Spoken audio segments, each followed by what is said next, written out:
भूमिका सारिका मान्यायचा नमस्कार माझा सद्गुरु रामदासा जय जय रघुवीर समर्थ। महाराजांच्या चरणी विनम्रपणे वंदन करते। उपस्थित सगळ्या ऋतुवर्गाला वंदन करते आणि मी आजच्या प्रवचन सेवेला सुरुवात करते। आजचा विषय खूप मोठा आहे, रामगीता, आणि तो एका प्रवचनामध्ये अगदी 2 तास जरी असले तरी सांगणं ही माझीच कसोटी आहे।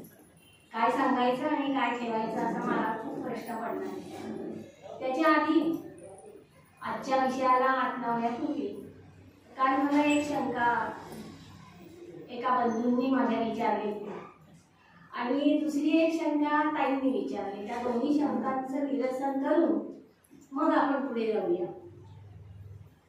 पहिली ताईंनी अशी शंका विचारली होती आणि माझ्यातनं ते सुटून सांगायचं राहिलं होतं, कारण मी तुम्हाला काल एक संदर्भ सांगितला होता की गोंदवल्याला महाराजांच्या जवळ गेलेला असताना माझे 3 प्रश्न होते आणि त्या 3 प्रश्नांची उत्तरं बाबांनी मला त्यांच्या 3 दिवसाच्या प्रवचनातून दिली होती आणि ते 3 प्रश्न मी सांगितले, पण त्याचं उत्तर सांगितली गेली नाहीत माझ्या।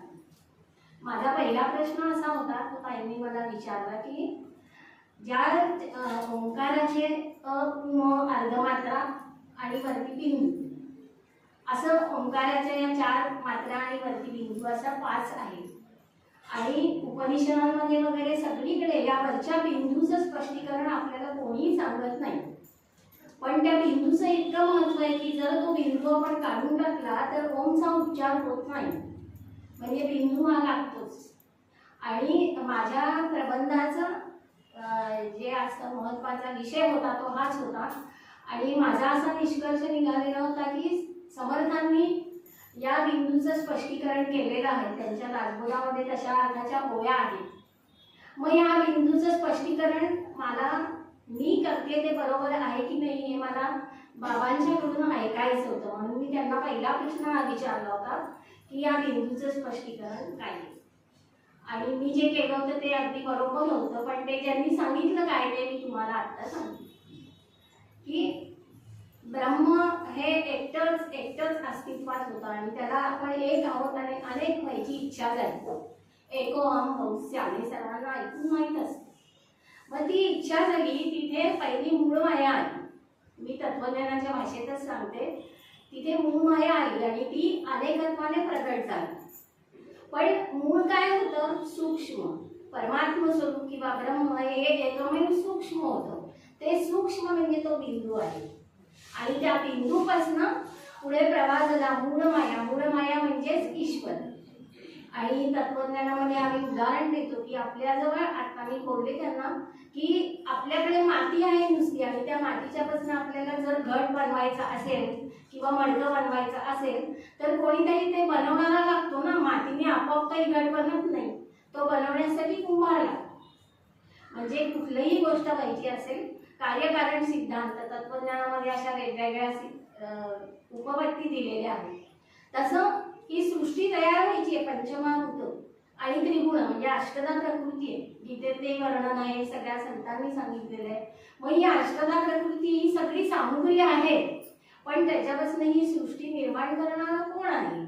म्हणून मग बिंदूच्या खालोखाल अर्धमात्रा आली। ती अर्धमात्रा म्हणजे तो ईश्वर आहे आणि त्या ईश्वराने पंचमहाभूत आणि त्रिगुणांच्यापासून सृष्टी निर्माण केली आणि मग तिचा पुढे पसारा वाढत गेला। मग ते ओळीनं म अ असे 3 आहेत, अशी त्या ओंकाराची रचना आहे।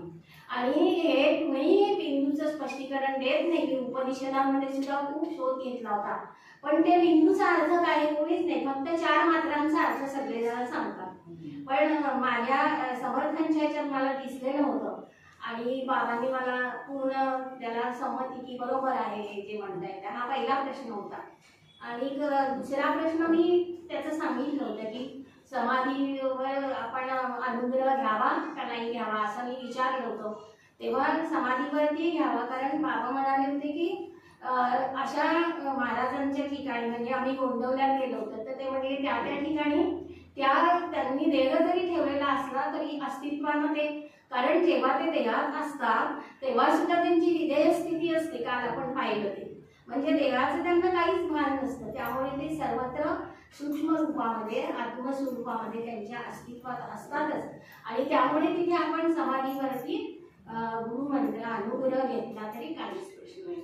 आणि तिसरा प्रश्न असा होता तुमच्यासाठी, 17वी जीवनकला म्हणजे काय? आपल्याला नुसतं आपण हे वाचत असतो, हे सुद्धा योग मार्गात काय.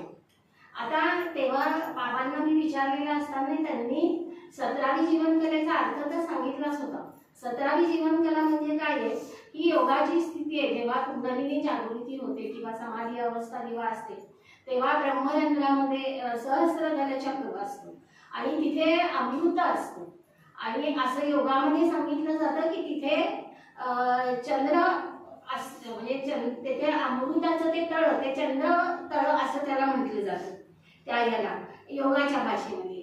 आणि तिथे ते अमृत असं स्त्रवत असतं आणि त्याच्यावर योगी लोकांना काहीही न खाता पिता सुद्धा ते अनेक वर्ष कसेच्या तसे राहिलेले असतात, त्याच्यातून त्यांचं पोषण होत असतं. आणि आणि ही जी आहे म्हणजे इथे जेव्हा योगी लोक पोचतात ती 17वी जीवनकला आहे. आणि योगी लोक जी तपश्चर्या करत असतात, ब्रह्मर्षी पूर्वीच्या काळात आपण ऐकतो नाव वसिष्ठ मुनी आहेत, विश्वामित्र, आणि म्हणून या सर्वांना देवांच्या पेक्षा सुद्धा का वरचं स्थान दिलं जातं? कारण त्यांनी 17वी जीवनकला प्राप्त करून घेतलेली असते. आणि योगी लोकांचं तर तेच आयुष्याचं ध्येय असतं की त्या 17व्या जीवनकलेपर्यंत पोचायचं. आणि म्हणून ते ध्यान धारणा तपस्या करत असतात. आणि तिथे गेल्यानंतर त्यांना ते प्राप्त, म्हणजे ते त्यांचं ध्येय असतं, आनंद असं सुख समाधान हे सगळं त्यांना त्या ठिकाणी प्राप्त होतं. आणि त्यांना त्या याला अमृतकला म्हणजे जी जीवनकला आहे ना तिला अमृतकला असं पण म्हटलं जातं. आणि त्यावेळेला 17वी जीवनकला ज्ञानेश्वरीमध्ये उल्लेख आहे, हरिपाठात उल्लेख आहे, दासबोधामध्ये उल्लेख आहे, अनेक ठिकाणी पण ही योगाची परिभाषा आहे. पण तेव्हा बाबांनी मला असं सांगितलं होतं की कोणाकोणाच्या मध्ये किती किती जीवनकला असतात, म्हणजे जे अवतारी देव असतात त्यांच्यात किती. तर त्यांनी काय सांगितलं होतं, कृष्ण हा 16 जीवनकलांनी युक्त होता, म्हणजे कृष्णाला पूर्णावतार असं मानलं जातं. त्या कारण 17च्या खालोखाली 16 ही महत्वाची. आणि अवतारी पुरुष जे असतात म्हणजे बाकीचे जे आहेत अवतारी पुरुष, अगदी श्रीराम वगैरे सुद्धा, तर त्यांची सुद्धा जीवनकला ही 12 असते. आणि कृष्णाची मात्र 16 आहे, त्यांची 12 असते. आणि जे सत्पुरुष असतात म्हणजे आपण समाजामध्ये नेहमी म्हणत असतो की ते सत्पुरुष आहेत अगदी असं, त्यांची सत्पुरुषांची जी जीवनकला त्यांनी सांगितली ती त्यांनी 10 अशी सांगितली. आणि आपण सर्वसामान्य माणसं जी असतो त्यांची 5 ते 6 एवढी जीवनकला असते. म्हणजे या जीवनकलेपासून आपल्याला किती प्रवास पुढे करायचा असतो. पुन्हा आता ते जीवनकला म्हणजे काय, त्याचं अनेक प्रकारे वर्णन आहे. काल मी आकाराचं सांगितलं तसं 5 ज्ञानेंद्रिय, 5 कर्मेंद्रिय, पंचमहाभूत 15 झाली आणि मन असं मिळून 16 किंवा असं वेगवेगळ्या अंगाने त्या 16 जीवनकलांचं उल्लेख आपल्याला ग्रंथांमधनं आढळून येतो. पण 17वी जीवनकलेचं महत्त्व म्हणून आहे. आणि म्हणून देवांच्या पेक्षा सुद्धा हे जे ब्रह्मर्षी लोक आहेत ते जास्त महत्त्वाचे मानले जायचे पूर्वीच्या काळी. कारण अवतारी देवांना सुद्धा 16 नाही 12च, कारण फक्त श्रीकृष्णाला 16 कला आहे. त्यामुळे तुम्हाला ह्या प्रश्नांनी समाधान झालं असेल असं मला वाटतंय. तर याचं एक शंका समाधान होतं ते. आणि मला आवडलं शंका जेव्हा विचारता तेव्हा तुमचं लक्ष आहे माझ्याकडे आणि मी टाळताय आणि माझ्या हातनं काही राहिलेलं सांगायचं असेल तर तुम्ही विचारताय, म्हणून मला आनंद झाला. आता आजचा आपला विषय रामगीता आहे. 2 वर्षापूर्वी रामगीतेचा जेव्हा अभ्यास करायची वेळ आली तोपर्यंत खरं सांगते प्रामाणिकपणे मला पण रामगीता माहीत होती, पण मी काही वाचली नव्हती, अभ्यास केला नव्हता. आणि अचानक मला नागपूरहून एकांच्याकडनं विचारण्यात आली की आमच्याकडे सखाराम महाराजांची रामगीता म्हणजे रामगीता मूळ अध्यात्म रामायणाचे त्याच्यावरती अभंगगीतेत त्याचं रूपांतर केलेलं ते आहे, तर तुम्ही त्याच्यावरती काही लिहू शकाल का, आम्हाला ती वाचून कळत नाही. तर मी म्हटलं पाठवा. आणि मी नेहमी असं मानते की जेव्हा मला असं कोणी आपणून काम सांगतं तेव्हा माझ्या सद्गुरूंची ती मला आज्ञा असते की तू हे काम करायचेच नाही, कशाला म्हणायचं नाही. त्यामुळे मी कायम ते स्वीकारत असते. आणि तसं मी त्यांना हो म्हटलं आणि त्यांनी मला पाठवलं. मग ते आल्यानंतर मी मुळात रामगीतेचा शोध घ्यायला सुरुवात केली. तर रामगीता कुठे आहे? अध्यात्म रामायणामध्ये रामगीता ही आलेली आहे. आणि अध्यात्म रामायणातल्या उत्तरकांडातल्या 5व सर्गामध्ये ही रामगीता आहे. ही रामगीता कोणी? तर या भगवान शंकर हे पार्वतीला रामावताराचं किंवा रामतत्वाचं गूढ रहस्य समजावून सांगतात. आणि ते जे त्यांनी हे रहस्य समजावून सांगितलेलं आहे ते या रामगीतेत आहे. त्यामुळे ते अतिशय खूप म्हणजे सगळ्या अध्यात्म रामायणामध्ये महत्त्वाचा भाग कुठला असेल तर तो हा रामगीता हा महत्त्वाचा भाग आहे. आणि असं म्हणतात की वेदव्यासांनी याची रचना केलेली आहे असाही त्याचा उल्लेख आपल्याला सापडतो. पण ही जी गीता आहे, रामगीता आहे, ती मूळ संस्कृतमध्ये आहे. आणि मूळ संस्कृतमध्ये असल्याने ती समजायला अतिशय क्लिष्ट किंवा कठीण, आपल्याला सहज वाचून कळणारी नव्हती. त्यामुळे तिचं अभंग रूपात रूपांतर करणं गरजेचं होतं. हे काम कोणी केलं? तर हे सखाराम महाराजांनी काम केलं. आता सखाराम महाराजांच्या विषयी आज आपल्याला आधी थोडासा विचार करायचा आहे. तर थोडंसं आपण रामगीतेला सुरुवात करण्यापूर्वी ही जी समर्थ परंपरा आहे, श्री समर्थ रामदास स्वामी, रामदास स्वामींचे शिष्य पट्टशिष्य कल्याण स्वामी आणि कल्याण स्वामींचे प्रशिष्य म्हणजे सखाराम महाराज. मुळात कल्याण स्वामी हे योगीराज होते. ते योगामध्ये पूर्णपणे त्यांचा दांडगा अभ्यास होता. आणि समर्थांचे अतिशय एकनिष्ठ किंवा अत्यंत लाडके, अत्यंत जवळचे म्हणून कल्याण स्वामी हे खूप प्रसिद्ध होते. कल्याण स्वामींच्या एकनिष्ठेची, गुरुभक्तीची एक छोटीशी आपण 2 मिनिटांमध्ये एक कथा ऐकून पुढे जाणार आहोत. कारण सखाराम महाराजांच्या पर्यंत पोहोचायला आपल्याला कल्याणांच्या मार्फतच पोहोचायचं आहे. आणि समर्थांचे आपण रोज पोहोचतो, त्यामुळे समर्थांच्याकडनं आपण आज कल्याणांच्याकडे थोडंसं जाऊया. कल्याण स्वामी हे समर्थांचे अतिशय एकनिष्ठ स्वामी भक्त आणि पूर्ण श्रद्धा निष्ठा असलेले असे भक्त म्हणा किंवा सेवक असे म्हणा. आणि एकदा काय झालं, सगळे बाकीची जी त्यांचे शिष्यवर्ग असतात त्या सगळ्या शिष्यवर्गाला कायम असं वाटायचं की समर्थांचं सगळ्यात जास्त प्रेम कल्याणांवरती आहे आणि ते आपल्याकडे दुर्लक्ष करतात आणि कल्याण स्वामींना सारख्या झुकतं माप दिलेलं असतं. आणि म्हणून ते एकदा समर्थांना असं म्हणतात सुद्धा की तुम्ही सगळं कल्याणांचीच चांगलं करता, त्यांच्याशी सगळं तुम्हाला त्यांच्याविषयी जास्त प्रेम आहे, आमच्याकडे तुमचं काही लक्षच नसतं. तर ते म्हणले असं काही नाहीये, पण तरी सुद्धा तुम्हाला वाटत असेल तर असू दे, आपण पाहूया पुढे. आणि मग ते काय ठरवतात की या सगळ्या शिष्यांना तर कळलं पाहिजे कल्याणाची योग्यता काय आहे म्हणून ते काय करतात, कल्याणांना बोलवतात आणि कल्याणांना काय सांगतात, बाळा कल्याणा तू आता चाफळच्या मंदिरात जा. ते म्हणतात काय करू मी तिथे जाऊन, मी तुमच्यापाशी सेवेला आहे. तर ते म्हणतात नाही, आता मी काही कवनं लिहून काढलेली आहेत तर ते उचलून काढून पुन्हा लिहायचं आहे, तर ते सगळं लिखाणाचं काम तू इथे करू नको, चाफळच्या मठात जाऊन कर. आणि पुढे सांगतात की मी तुला बोलवस्तोपर्यंत तू यायचं नाहीस परत तिथून. तर कल्याण स्वामी म्हणतात आज्ञा तुमची, मी जातो तिकडे आणि मी तुम्ही सांगताय तसं करतो. म्हणून ते सगळं ते कवनांचं ग्रंथाचं लिहून काम सगळं चाफळला जातात. इकडे समर्थांची लीला सुरू होते. ते चाफळला गेल्याबरोबर समर्थांनी स्वतःला वेड्याचं सोंग घ्यायचं ठरवलेलं असतं. म्हणून त्यांनी त्यांच्या जटा वगैरे सोडतात, केस मोकळे सोडतात, नंतर कपाळाला कुंकवाचा मळवट घालतात आणि ती तलवार जी असते त्यांना मिळालेली असते ती तलवार हातात घेतात ते. आणि ती तलवार हातात घेऊन ती वस्त्र वगैरे अशी विस्कटलेली वगैरे असा सगळा त्यांचा अवतार करतात. आणि तलवार घेऊन ते ओरडायला लागतात, कोण पुढे येईल त्याची खांडोळी करतो. आणि उड्या मारत असे जंगलामध्ये निघून जातात. सगळे शिष्य खूप घाबरतात आणि सगळ्यांना असं वाटतं बापरे आपल्या स्वामींना झालं काय आणि आता त्यांना शांत कसं करायचं. म्हणून अनेक जण त्यांच्या मागे धावतात आणि त्यांच्या जवळ जाण्याचा प्रयत्न करतात की स्वामी तुम्हाला काय झालं, तुम्ही शांत व्हा. तर जो कोणी जवळ येईल त्याला ते दगड हातात घ्यायचे आणि म्हणायचे की तू जवळ आलास तर तुला मी दगड फेकून मारीन. आणि त्यामुळे प्रत्येक जण घाबरतो, कारण प्रत्येकाला आपला जीव प्यारा असतो. त्यामुळे सगळेच शिष्य खूप प्रयत्न करून सुद्धा कोणी जवळ जाऊ शकत नाही. असं काय करायचं आता, हे जंगलात जाऊन झाडावर जाऊन बसतात शेवटी, आणि कुणी आला तर त्याची खांडोळी करून टाकेल अशा गर्जना करत असतात मोठमोठ्यांनी.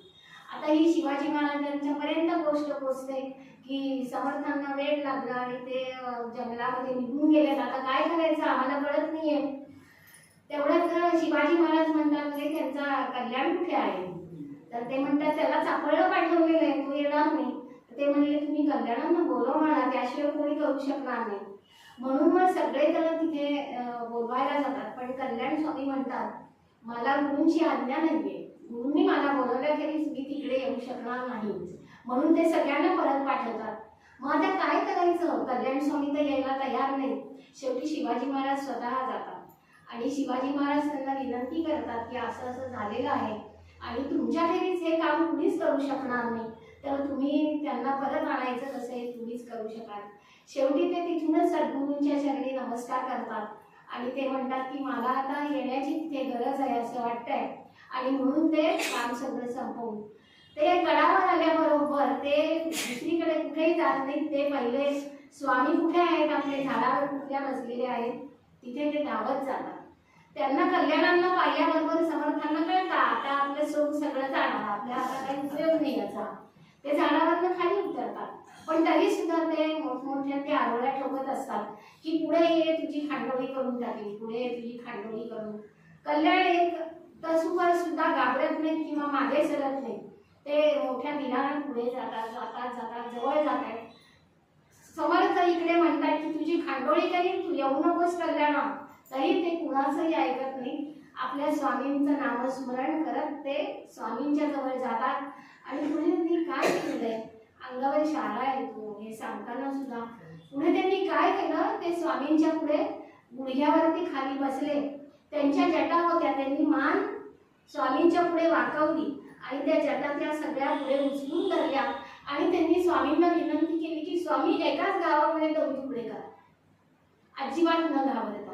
म्हणजे किती तयारी असावी एखाद्या शिष्याची समर्पण करण्याची. आणि एवढं त्यांनी म्हणता क्षणी सद्गुरूच ते इतकं त्यांचा प्रेम असतं आणि मागे सगळेजण सगळे शिष्यवर्ग सगळेजण हे दृश्य बघत होते. आणि जेव्हा त्यांनी असं म्हटलं की एकाच गावात दोन तुकडे करा, सद्गुरूंच्या आतनं मरण येणं यासारखं भाग्य कुठलंच नाही. त्याबरोबर समर्थांनी आपलं सोंग टाकलं सगळं आणि उठून कल्याणांना घट्ट हृदयाशी धरले. असे ते कल्याण स्वामी एकनिष्ठ असे समर्थांचे सेवक. आणि तेव्हा सगळ्यांना कळलं की कल्याण स्वामींची योग्यता किती आहे आणि ते कुठपर्यंत पोहोचलेले आहेत.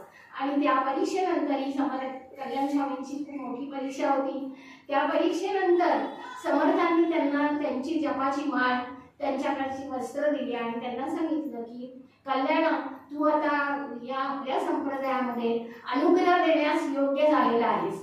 आणि त्याला हा अधिकार त्यांनी सोपवला. असे जे श्रेष्ठ थोर कल्याण स्वामी त्यांचे प्रशिष्य. आणि कल्याण स्वामी तुम्हाला सर्वांना कदाचित माहीत असेल, त्यांचं सगळं कार्य डोंगाव इथे झालेलं आहे. डोंगावला त्यांचं कार्य आहे. आणि डोंगावच्या मठ परंपरेमध्येच पुढे शिष्य सगळे परंपरेने त्या गादीवर डोंगावच्या बसले, त्यामध्ये प्रशिष्य म्हणून सखाराम महाराज आहेत. अशा थोर गुरूंचे त्यांना म्हणजे कल्याण स्वामींचं, समर्थांच्या नंतर कल्याण स्वामी आणि कल्याण स्वामींच्या नंतर सखाराम महाराज. सखाराम महाराज सुद्धा योगी पुरुष होते, कारण त्यांनी सुद्धा आता थोडक्यात आपण चरित्र पाहू, त्यात तुम्हाला ते समजून येईल. तर अशा सखाराम महाराजांनी कल्याण स्वामींची खूप ग्रंथ संपदा आहे. म्हणजे त्यांची पदार्थ खूप आहेत. नंतर रुक्मिणी स्वयंवर आहे, पंचीकरण आहे. खूप तऱ्हेनं त्यांचे तत्वज्ञानावरती आधारित ग्रंथ सुद्धा खूप त्यांनी लिखाण केलेले आहे. त्यांच्यानंतर त्यांच्या समर्थ परंपरेमध्ये कोणी लिखाण केलेलं बाकी फारसं प्रचारात नाही. पण सखाराम महाराजांनी पण 2 ग्रंथांचं लेखन केलं. एक म्हणजे रामगीता, मूळ अध्यात्म रामायणातली त्याचं अभंगगीतेत रूपांतर केलं. आणि दुसरं पंचीकरण आता माझं लिखाणाचं काम त्याचं चालू आहे. कारण सखाराम महाराजांचे हे 2च ग्रंथ उपलब्ध आहेत आणि त्यांच्या ग्रंथावर आतापर्यंत कोणीही कामच केलेलं नाहीये. किंबहुना सखाराम महाराज म्हटलं की लोक म्हणतात कोण सखाराम महाराज, आम्हाला काही माहिती सुद्धा नाही. तर या सखाराम महाराजांनी अशा तऱ्हेने 2 ग्रंथ लिहिलेले आहेत. तर त्यांच्यावर थोडंसं आपण चरित्र बघूया. सखाराम महाराज हे डोंगावच्या म्हणजे कल्याण स्वामींच्या गादीवर बसले आणि तिथून त्यांनी त्यांच्या कार्याला सगळी सुरुवात केलेली होती. आता हे जे सखाराम महाराज आहेत तरी त्यांचं फारसं चरित्र किंवा आपल्याला उपलब्ध नाहीये किंवा त्यांचं लिखाण हे फक्त 2च माहिती, पण बाकी त्यांचं बालपण कसं होतं किंवा काय हे आपल्याला काही माहिती उपलब्ध नाहीये. पण जी काय थोडीफार माहिती उपलब्ध आहे ती आपल्याला सांगितलेली जाते, त्याच्यावरून आपण ते बघूया. आता त्यांचा जन्म कुठे झाला काय वगैरे याच्या पण त्यामुळे नक्की तारखा वगैरे काही उपलब्ध नाहीयेत आपल्याला. पण डोंगावमध्ये त्यांनी त्यांच्या कार्याला सुरुवात केली हे आपल्याला निश्चित माहिती. आणि ते अतिशय चांगल्यापैकी कीर्तनकार होते.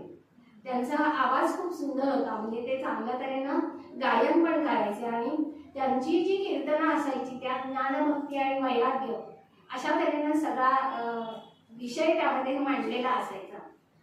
त्यांच्या कीर्तनाची एक अशी हकीकत सांगतात की एकदा त्यांचं तिथे डोंगावलाच एका श्रीकृष्ण मंदिरामध्ये कीर्तन चालू होतं आणि श्रीकृष्णाच्या सगुण रूपाचं वर्णन ते करत होते आणि त्यात अगदी तल्लीन होऊन गेले होते.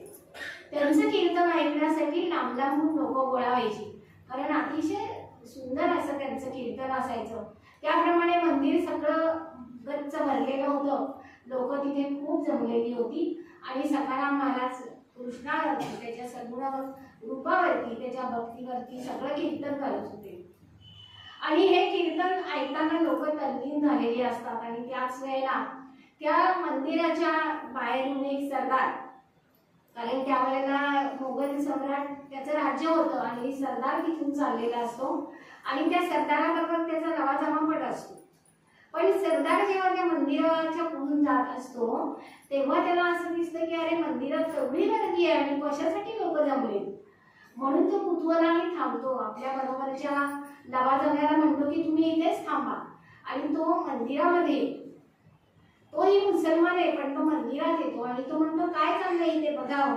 तर सखाराम महाराजांचं कीर्तन रंगात आलेलं असतं, सगळे भक्त त्यांचा शिष्य परिवार तल्लीन होऊन गेलेला असतो आणि त्यावेळेला तो जो मुघल सरदार येतो ते वर्णन ऐकतो की कृष्णाचं वर्णन चाललेलं आहे सगळं. आणि मग त्याला असा प्रश्न पडतो की हे जे वर्णन करताय तर ते सगळं रूप मला पाहायला मिळेल का. आणि म्हणून ते पुढे जातात आणि सखाराम महाराजांना नमस्कार करून त्यांना म्हणतात की तुम्ही जे आता हे सगळं वर्णन करताय त्या सगुण रूपाचं श्रीकृष्णाचं मला दर्शन करून द्याल का. आता सखाराम महाराजांना असा प्रश्न कोणीच विचारले नसतो किंवा आपण असं कुणाला म्हणणार नाही आम्हाला दर्शन करून देताय का, पण त्यांनी विचारलं. आणि मग सखाराम महाराजांनी हात जोडलेले कृष्णासमोर आणि तिथेच मंदिरामध्ये कृष्णाचं मोठी तसबीरही होती. त्या तसबिरीपुढे त्यांनी जाऊन हात जोडले, प्रार्थना केली आणि कृष्णाचं स्तवन करायला सुरुवात केली. त्याच्या सगुण रूपाचे सगळं सुंदरतेनं वर्णन आणि गाऊन ते सगळं वर्णन करायला लागले. लोक अतिशय तल्लीन झाले आणि काय आश्चर्य, तो सरदार सुद्धा तल्लीन झाला. त्यांनी डोळे मिटले आणि त्यांना संपूर्ण श्रीकृष्णाचं समोर सगुण रूपात दर्शन झालं. आणि हे दर्शन झाल्यामान्या त्यांनी सखाराम महाराजांच्या समोर लोटांगण घातली. ते म्हणजे मला सगुण रूपात तुम्ही दर्शन घडवलं. आणि तो इतका प्रसन्न झाला त्या सखाराम महाराजांच्यावर की त्यांनी लगेच 5-6 गावांची जहागिरी महाराजांच्या नावावर करून दिली. पण सखाराम महाराज एकदम निस्पृह होते. ते म्हणले हे सगळं घेऊन मी काय करू, मला हे काही नको. आणि म्हणून त्यांनी त्यांचे जे ज्येष्ठ बंधू होते त्यांना हे सगळं अर्पण केलं की ही सगळी जहागिरी तुमची घ्या. म्हणून सखाराम महाराजांचे जे वंशज त्यांना जहागीरदार असं नाव पडलं. आणि सखाराम महाराज हे डोंगावकर आणि त्यांच्या बंधूंनी ती जहागिरी सगळी यांनी दिली म्हणून जहागीरदार. आणि ते आज कल्याण स्वामींच्याच वंशातले आहेत. आपल्या हडपसरला त्यांचा आता सखाराम महाराजांचा पंटू किंवा असा कोणीतरी असेल ते तिथे आहेत सगळे. ते दोघं जण म्हणजे जहागीरदार आहेत. आणि सचिन जहागीरदार पण समर्थ संप्रदायाच्या कार्यामध्ये आहे. तुम्हाला कोणाला नाव ऐकून माहित असेल तर तो ते जहागिरी ज्या बंधूंना दिली त्यांच्याकडनं तो जहागीरदार आहे. आणि हे डोंगावकरांचे सखाराम महाराजांचे जे वंशज ते डोंगावकर अंबिका आणि समार मल्हार डोंगावकर असे ते दोघं जण त्यांची मुलं बाळ आहेत. कारण हे त्यांचं पुढे वंश मला माहिती होण्याचं कारण हैदराबादला या सखाराम महाराजांचा मठ आहे. आणि त्या मठामध्ये या रामगीतेचं हे जे रामगीता पुस्तक आहे त्या पुस्तकाचं प्रकाशन तिथे आम्ही, कारण सखाराम महाराजांनी अभंग गीता लिहिली म्हणून त्या पुस्तकाचं आम्ही प्रकाशन म्हणजे त्यांनी मला बोलवून घेतलं होतं तिथे आणि आम्ही सखाराम महाराजांच्या समोर त्याचं प्रकाशन केलं. मठाकडे जाण्यापूर्वी अजून सखाराम महाराजांची 2 गोष्टी आपल्याला ऐकायलाच पाहिजे, त्याशिवाय पुढे जाता येणार नाही आपल्याला. मी तुम्हाला आता सांगितलं की सखाराम महाराज हे अतिशय उत्कृष्ट कीर्तनकार होते आणि गावोगावी त्यांना कीर्तनासाठी बोलावलं जायचं आणि ते जायचे तिथे. आणि कीर्तन झालं की ते डोंगावला परत आले की कल्याण स्वामींची जिथे समाधी आहे त्या समाधीसमोर ते विनम्र भावाने उभे राहायचे. आणि आपण आज कीर्तनामध्ये काय काय सांगितलं हे सगळं ते कल्याण स्वामींना समाधीसमोर उभं राहून सांगायचे. आणि ते जेव्हा हे सांगायचे त्यावेळेला समाधीत ना असा आवाज यायचा. म्हणजे कल्याण स्वामी त्यांचं सगळं ऐकायचे, त्यांचं सगळं सांगून होईस तोपर्यंत ते असा उद्गार देत राहायचे. आणि हे अनेक जणांनी तिथे पाहिलेली होती घटना. आणि प्रत्येक कीर्तनाचा सगळा सारांश काय असेल ते कल्याण स्वामींना सांगायचे. म्हणजे ते किती योग्यतेचे होते बघा सखाराम महाराज. असे सखाराम महाराज पुढे त्यांना डोंगाव सोडून ते हैदराबादमध्ये काम करण्या पुढे समाजकार्य त्यांनी खूप केलं, त्यामुळे ते हैदराबादमध्ये स्थलांतरित झाले. आणि हैदराबादमध्ये आल्यानंतर आता जिथे त्यांची समाधी आहे तिथे छोटासा मठ होता, तिथे ते राहू लागले.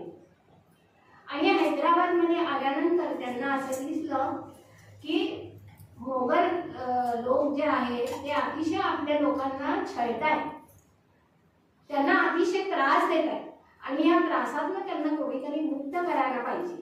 मग हे कोण करणार? कोणीच नव्हतं. पण त्यांना असं त्यांच्या असा डोक्यात हा विषय आला की आपण आपल्या मारुतीरायांना साकडं घालूया, असा त्यांच्या डोक्यामध्ये विषय आला. कारण ते मारुतीचे पण जसे ते समर्थ रामदास स्वामी कल्याण स्वामी यांचे भक्त होते तसेच ते मारुतीरायाचे पण भक्त होते. आणि त्यांनी त्या हैदराबादमध्ये एक शिला होती, त्या शिलेला ठोकून ठोकून ठोकून त्याच्या मारुतीचा आकार बनवलाय. त्या आहे अजून तिथे मारुती, या पुस्तकात त्याचं चित्र पण आहे. तर तसा त्यांनी स्वतः मारुती तिथे बनवून तयार केला होता, ते मारुतीची उपासना करायची.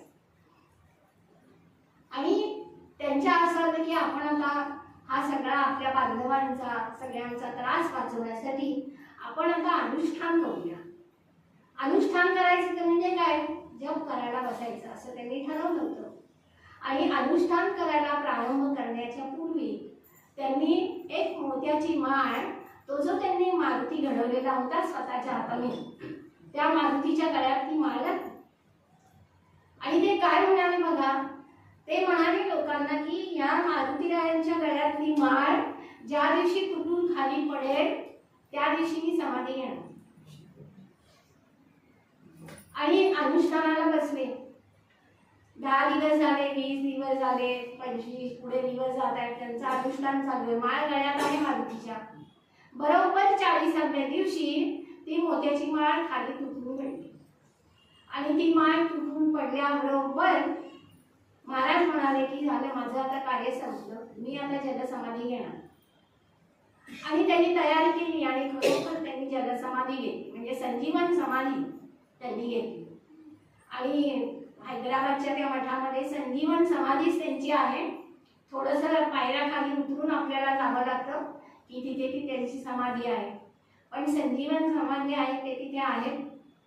आपल्याला माहित असतं संजीवन समाधीमध्ये जी जी आता आपले ज्ञानेश्वर माऊली सुद्धा आनंदीत आहेत आणि योगाच्या मार्गाने ही लोक कित्येक वर्ष, कारण शंकराचार्यांची सुद्धा अशी एक गोष्ट आहे की शंकराचार्य त्यांच्या गुरूंना शोधत जेव्हा गेले होते नर्मदा तीरी, तेव्हा त्यांचे गुरु 1500 वर्ष शिष्याची वाट बघत गुहेत बसले होते आणि ते कुणाला भेटत पण नव्हते, कारण ते या बालशंकराची वाट बघत होते की माझा शिष्य येईल आणि मी समाधी अवस्थेत नव्हते. म्हणून ही सगळी अवस्था योगी लोक असतात, ते असतात तिथे. तसं सखाराम महाराजांची समाधी तिथे आहे, कारण आजही लोकांना प्रचिती काय येते की तिथे अधूनमधून, म्हणजे पावसाळ्यात असतो असं नाही, पण तिथे अधूनमधून एकदम समाधी भोवती सगळं पाणी साठतं. इतकं पाणी साठतं की तिथे खाली उतरून समाधीची पूजा करणं शक्य नसतं, कारण तिथे जोशी कुटुंब जे पहिल्यापासून त्या मठामध्ये राहतात ते सेवा करतात आणि ते सगळे त्या मठाची व्यवस्था बघतात, पण त्यांना पूजेला खाली जाता येत नाही. आणि त्यामुळे त्याचं कारण काय, त्यांनी त्याची संगती पण खूप छान लावून तिथे जोशी जे आहेत त्यांनाही महाराजच म्हणतात आता. तर ते म्हणाले की सखाराम महाराजांना काही वेळेला एकांताची आवश्यकता असते. आपल्या इथे लोकांनी सारखं येऊ नये असं त्यांना वाटतं, तेव्हा तिथे पाण्याने ती समाधी जागा असते ती गच्च भरून जाते आणि किती पुसलं काढलं तरी ते पाणी हटत नाही आणि जेव्हा त्यांची तृप्तता होते तेव्हा ते पाणी आपोआप जातं. आणि त्या समाधीचं रक्षण करण्यासाठी मोठा एक नाग, पांढरा शुभ्र, अंगावर नाग केस असलेला असा तिथे अजूनही फिरताना त्यांना दिसतो. काही करत नाही, तो समाधीचं रक्षण. आणि अशा जागृत अशा स्थानावरती, म्हणजे तिथे गेल्यानंतर जेव्हा मी पुस्तक समाधीवर ठेवलं तेव्हा मला वाटलं की वेगळ्या प्रकाशनाची काही गरजच नाहीये. महाराजांच्या जवळ मी पुस्तक ठेवलं, त्यांचीच अभंगगीता मी पुस्तक रूपात झालंय. मला समाधान पूर्णपणे पावलं की आपल्याला समारंभाची काही गरजच नाही. पोचलं त्यांच्यापर्यंत. आणि असा हा भाग्याचा क्षण होता की तिथे जाऊन प्रकाशन करणं, पण त्या लोकांनी मला बोलवून घेतलं होतं मुद्दाम आणि तिथे आम्ही तो सोहळा केला. तिथे पण मी प्रवचनं केली 2-3 दिवस रोज आणि रामगीतेचं प्रकाशन केलं. तर असे सखाराम महाराज इतक्या योग्यतेचे, म्हणून तुम्हाला थोडंसं सांगितलं की ज्यांच्या हातनं हे मोठं काम झालंय ती व्यक्ती सुद्धा किती महान आहे हे आपल्याला समजावं की सखाराम महाराजांची योग्यता कळावी. त्यामुळे त्यांचं चरित्र आपण थोडक्यात पाहिजे. आता रामगीतेकडे वळायचं आपल्याला. आपल्याला दासबोधात वाचताना पहिला दशकाचा पहिला समास, त्यामध्ये आपल्याला समर्थांनी आधार ग्रंथांची यादी दिली की त्यांनी हा दासबोध ग्रंथ लिहिताना कोणते कोणते ग्रंथ वाचले, कोणते कोणते अभ्यास केलाय, त्यात रामगीतेचा उल्लेख आहे. आणि रामगीता त्यांनी वाचलेली असल्यामुळे जेव्हा मी रामगीतेचा अभ्यास करायला लागले त्यामध्ये मला सगळीकडे समर्थच दिसायला लागले. आणि त्यामुळे विवेचनामध्ये अनेक वेळेला दासबोधातल्या ज्या समानार्थी ओव्या आहेत त्या खाली आधारासाठी घेऊन त्याच्या आधारे विवेचन केलं गेलं. आणि हे स्वाभाविक होतं, कारण समर्थांचं एकतर राम हे दैवत होतं आणि त्यात रामाने लक्ष्मणाला सांगितलेली ही गीता, त्यामुळे संदर्भ आपल्याला दासबोधामध्ये खूप मिळतात. आता या अध्यात्म रामायणातली रामगीता ही कशी काय, सुरुवातीला मी तुम्हाला सांगितलं की ती उत्तरखंडातल्या 5म सर्गामध्ये आलेली आहे. आणि रामाने लक्ष्मणाला सांगितली ती का सांगितली गेली, त्याची अशी छोटीशी सुरुवातीला एक गोष्ट आहे. म्हणजे अध्यात्म रामायणातली की रामाने सीतेचा त्याग केला आणि सीतेचा त्याग केल्यानंतर त्यांनी वैराग्य धारण केलं, विरक्त झाले. ते राज्य करत होते पण अतिशय विरक्त राहून वैराग्य धारण करून राज्य करत होते. आणि श्रीरामांच्या पेक्षा लक्ष्मणाला जास्त दुःख झालं होतं, कारण त्याला ती प्रत्यक्ष क्रिया करावी लागली होती. सीतामाईला अरण्यामध्ये नेऊन वाल्मिकी ऋषीच्या आश्रमात सोडणं हे काम त्याला करावं लागलं होतं आणि त्याला सांगावं लागलं होतं की तुला सोडलं इथे श्रीरामाने, इथे राहायचंय तू आता. म्हणजे अप्रिय काम त्याला करावं लागलेलं असल्यामुळे त्याला अतिशय दुःख होत होतं आणि तो खूप दुःखी असायचा सारखा. आणि श्रीराम पण त्यांनी पण वैराग्य धारण केलं होतं, त्यामुळे पण ते दुःखी असायचे. पण मग लक्ष्मणाला हे पाहवायचं नाही आणि मग त्याला असं वाटायचं की आता काय करून मी श्रीरामांना पुन्हा आनंदात असलेलं बघू शकेन. म्हणून मग तो श्रीरामांना सारखे प्रश्न विचारायचा. आणि मग त्या प्रश्न विचारला लक्ष्मणाने की श्रीराम प्रसन्न व्हायचे आणि मग त्याला आपल्या कुळातल्या काही काही गोष्टी सांगायच्या आणि मग त्या गोष्टी सांगून त्यांचं मन प्रसन्न करायचा प्रयत्न असायचा त्याचा. तसं एकदा असेच ते बसलेले असताना लक्ष्मण श्रीरामांच्या जवळ गेला, त्यांचे चरणावरती वंदन केलं त्याने आणि त्यांना एक प्रश्न विचारला की मला असं म्हणे त्यांनी त्यावेळेला जसं त्या दोघा भावांचं नातं होतं, जेव्हा त्यांनी हा प्रश्न विचारला तेव्हा त्यांचं गुरु शिष्याचं नातं सुरू झालं, भावाभावांचं नातं लांब राहिलं. आणि पहिला एक अभंगच आहे, तुझ्या पदपद्मा आलो मी शरण, पदपद्मा म्हणजे चरणांपाशी मी शरण आलो, तुझ्या पदपद्मा आलो मी शरण, मुक्तीचे कारण मुख्य असे. मुख्य कारण काय आहे तर मला मुक्ती कशामुळे प्राप्त होईल, मोक्ष कशामुळे प्राप्त होईल, आत्मज्ञान कशामुळे प्राप्त होईल हे मला जाणून घ्यायचंय. आणि लक्ष्मण श्रीरामांना म्हणतोय की तुम्ही सगळ्या जगाचा उद्धार करणारे आहात, तुम्ही सगळ्या जगाला आत्मज्ञान प्राप्त करून देण्यासाठी प्रयत्न करा. मग माझी अशी इच्छा आहे की मला आता ते आत्मज्ञान प्राप्त करून घ्यायचं आहे, तर ते मी कसं प्राप्त करून घ्यावं हे तुम्ही मला सांगावं. आणि ही प्रार्थना त्यांनी श्रीरामाची केल्याबरोबर श्रीराम अत्यंत प्रसन्न होतात, कारण त्यांचा आवडीचा विषय हा. आणि ते म्हणतात की खूप चांगला प्रश्न तू मला विचारलायस आणि आता मी तुला आत्मज्ञान कसं प्राप्त करून घ्यायचं हे तुला मी सविस्तर सांगतो, तू लक्ष देऊन ऐक. आणि त्याच्या आधी त्यांनी अध्यात्म रामायणातच एक छोटीशी गोष्ट सांगितली आहे नृगराजाची. आणि मग पुढे कर्माचं त्यांनी जो सिद्धांत मांडलाय तो मांडलाय. ती गोष्ट काय असते, तो नृगराजा इक्ष्वाकू वंशातलाच आहे, म्हणजे त्यांच्या श्रीराम नेहमी पूर्वजांच्याच गोष्टी सांगायचे, तशी गोष्ट त्यांनी सांगितली सुरुवातीला की तो नृगराजा असतो.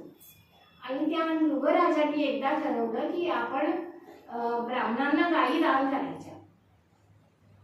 आणि म्हणून त्या भरपूर त्यांनी अशा लक्षावधी गायी त्यांचं दान करायचं ठरवलं आणि ब्राह्मणांना सगळ्या बोलावून त्या गायी दान केल्या. आणि त्या गायी दान करत असताना दोन ब्राह्मण असतात, त्यातल्या एका ब्राह्मणाची एक गाय म्हणजे ती त्याची असते, ती चुकून त्या दान देणाऱ्या गायीमध्ये गेली. आणि तो जो ब्राह्मण होता त्याची गाय गेल्याबरोबर तो म्हणला माझीच गाय मला पाहिजे, मला दुसरी गाय कुठली नको, तुम्ही ती त्यांना कशी काय दिली.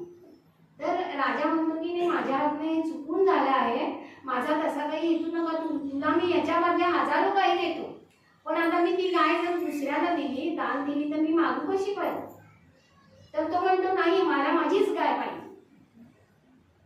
आणि नृगराजाच्या हातनं नकळत हा अपराध घडला, त्याच्याबद्दल त्याला शिक्षा मिळाली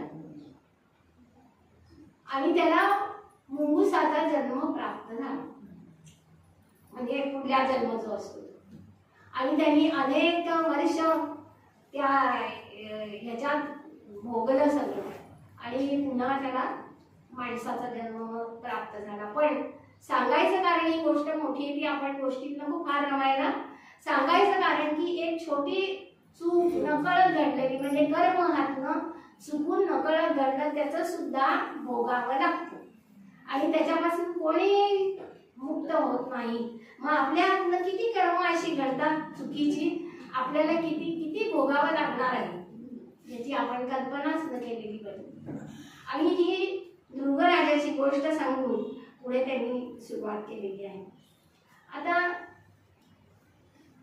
पहिल्यांदा तुम्हाला मी आजच्या या रामगीतेचे विषय फक्त सांगते आणि मग एक एक विषय स्पष्ट करत जाते कारण खूप मोठा आहे.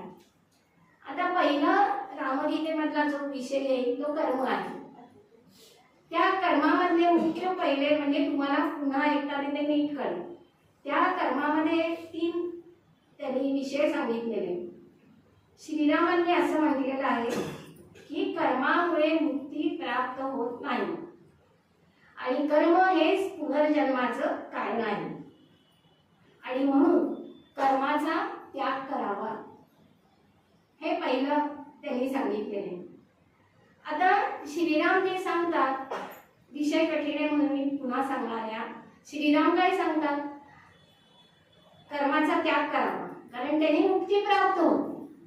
आणि आता वेद काय सांगतात त्या बरोबर श्रीरामांच्या उलट आहे.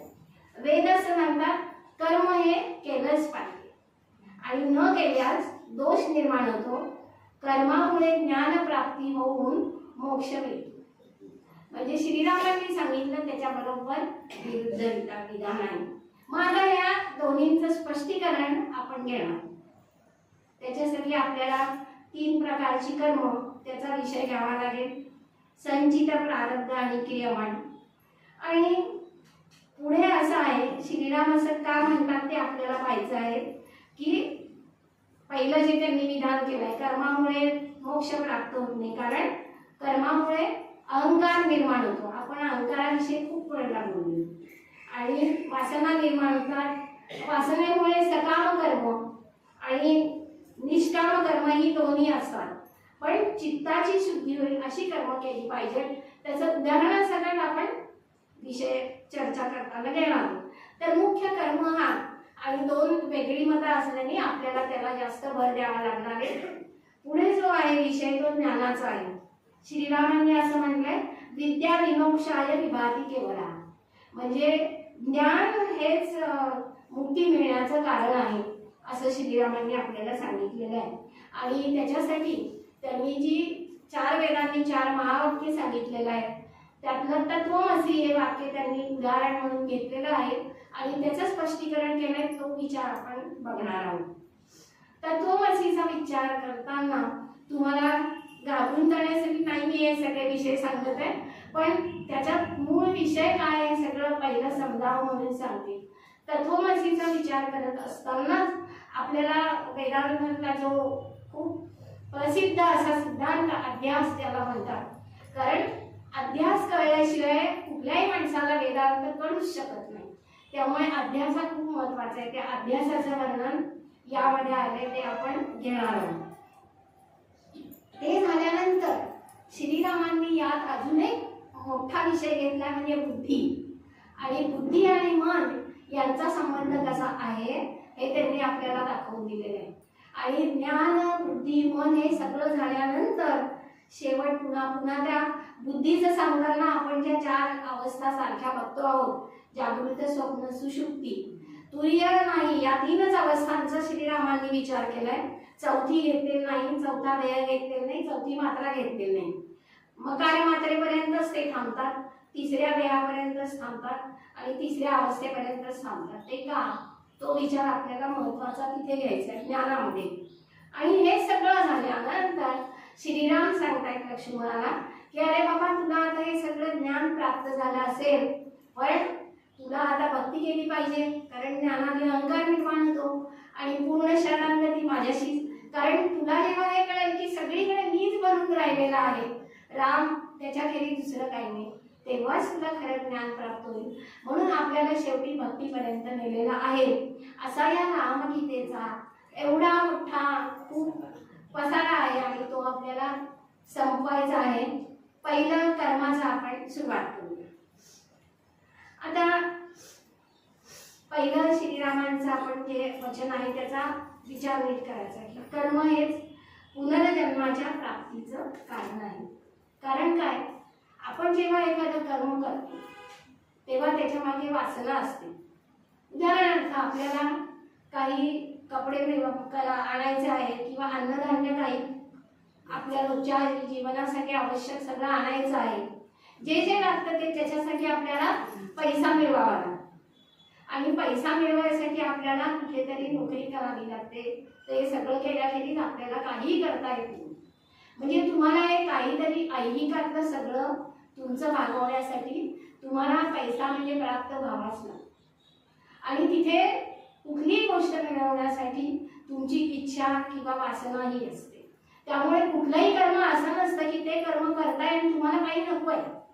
हे या सगळ्या ज्या गोष्टी करतो ना त्या वासनापूर्तीसाठी आपण करतो. आणि म्हणून कर्म हे कशामुळे करतोय आपण? आपल्या इच्छेमुळे. वासना म्हणजे इच्छा, की आपल्याला इच्छा आहे म्हणून आपण ती गोष्ट करतो, पण आपण निष्कामतेने काहीच करत नसतो. आणि म्हणून श्रीरामांनी पहिला इथे सांगितलं की कर्म, इच्छा आली, वासना आली. वासना हे जन्माचं मूळ, पुन्हा जन्माचं बीज आहे. आपल्याला का जन्म पुन्हा प्राप्त होतो? तर पुन्हा पुन्हा वासना आपल्या असतात, म्हणून आपल्याला पुन्हा पुन्हा जन्म येतो आणि जन्ममृत्यूच्या रहाट गाडग्यामध्ये आपण फिरत राहतो. म्हणून श्रीराम म्हणतात की कर्म हेच जन्माच्या पुनर्जन्माच्या याचं कारण आहे आणि त्याच्यामुळे तुम्हाला मोक्ष प्राप्त होणार नाही. आता त्याच्या बरोबर उलट विधान आहे, ते पण आपण वेदांनी असं सांगितलं की कर्म तुम्हाला केलंच पाहिजे.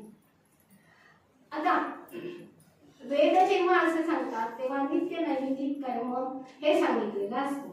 आणि श्रीरामांनी यामध्ये एक उदाहरण सुंदर दिले की वेद सांगतात, ते लक्ष्मणालाच म्हणतात की अरे जेव्हा मी असं सांगतो की कर्माचा त्याग करायचा आहे आणि वेद विहित कर्म तुम्हाला त्याज्य आहे की करू नका असं सांगतो, त्यातला गूढ अर्थ तुम्हाला कळत नाहीये असं श्रीरामच सांगतात. मग त्याच्यात काय अर्थ लपलेला आहे?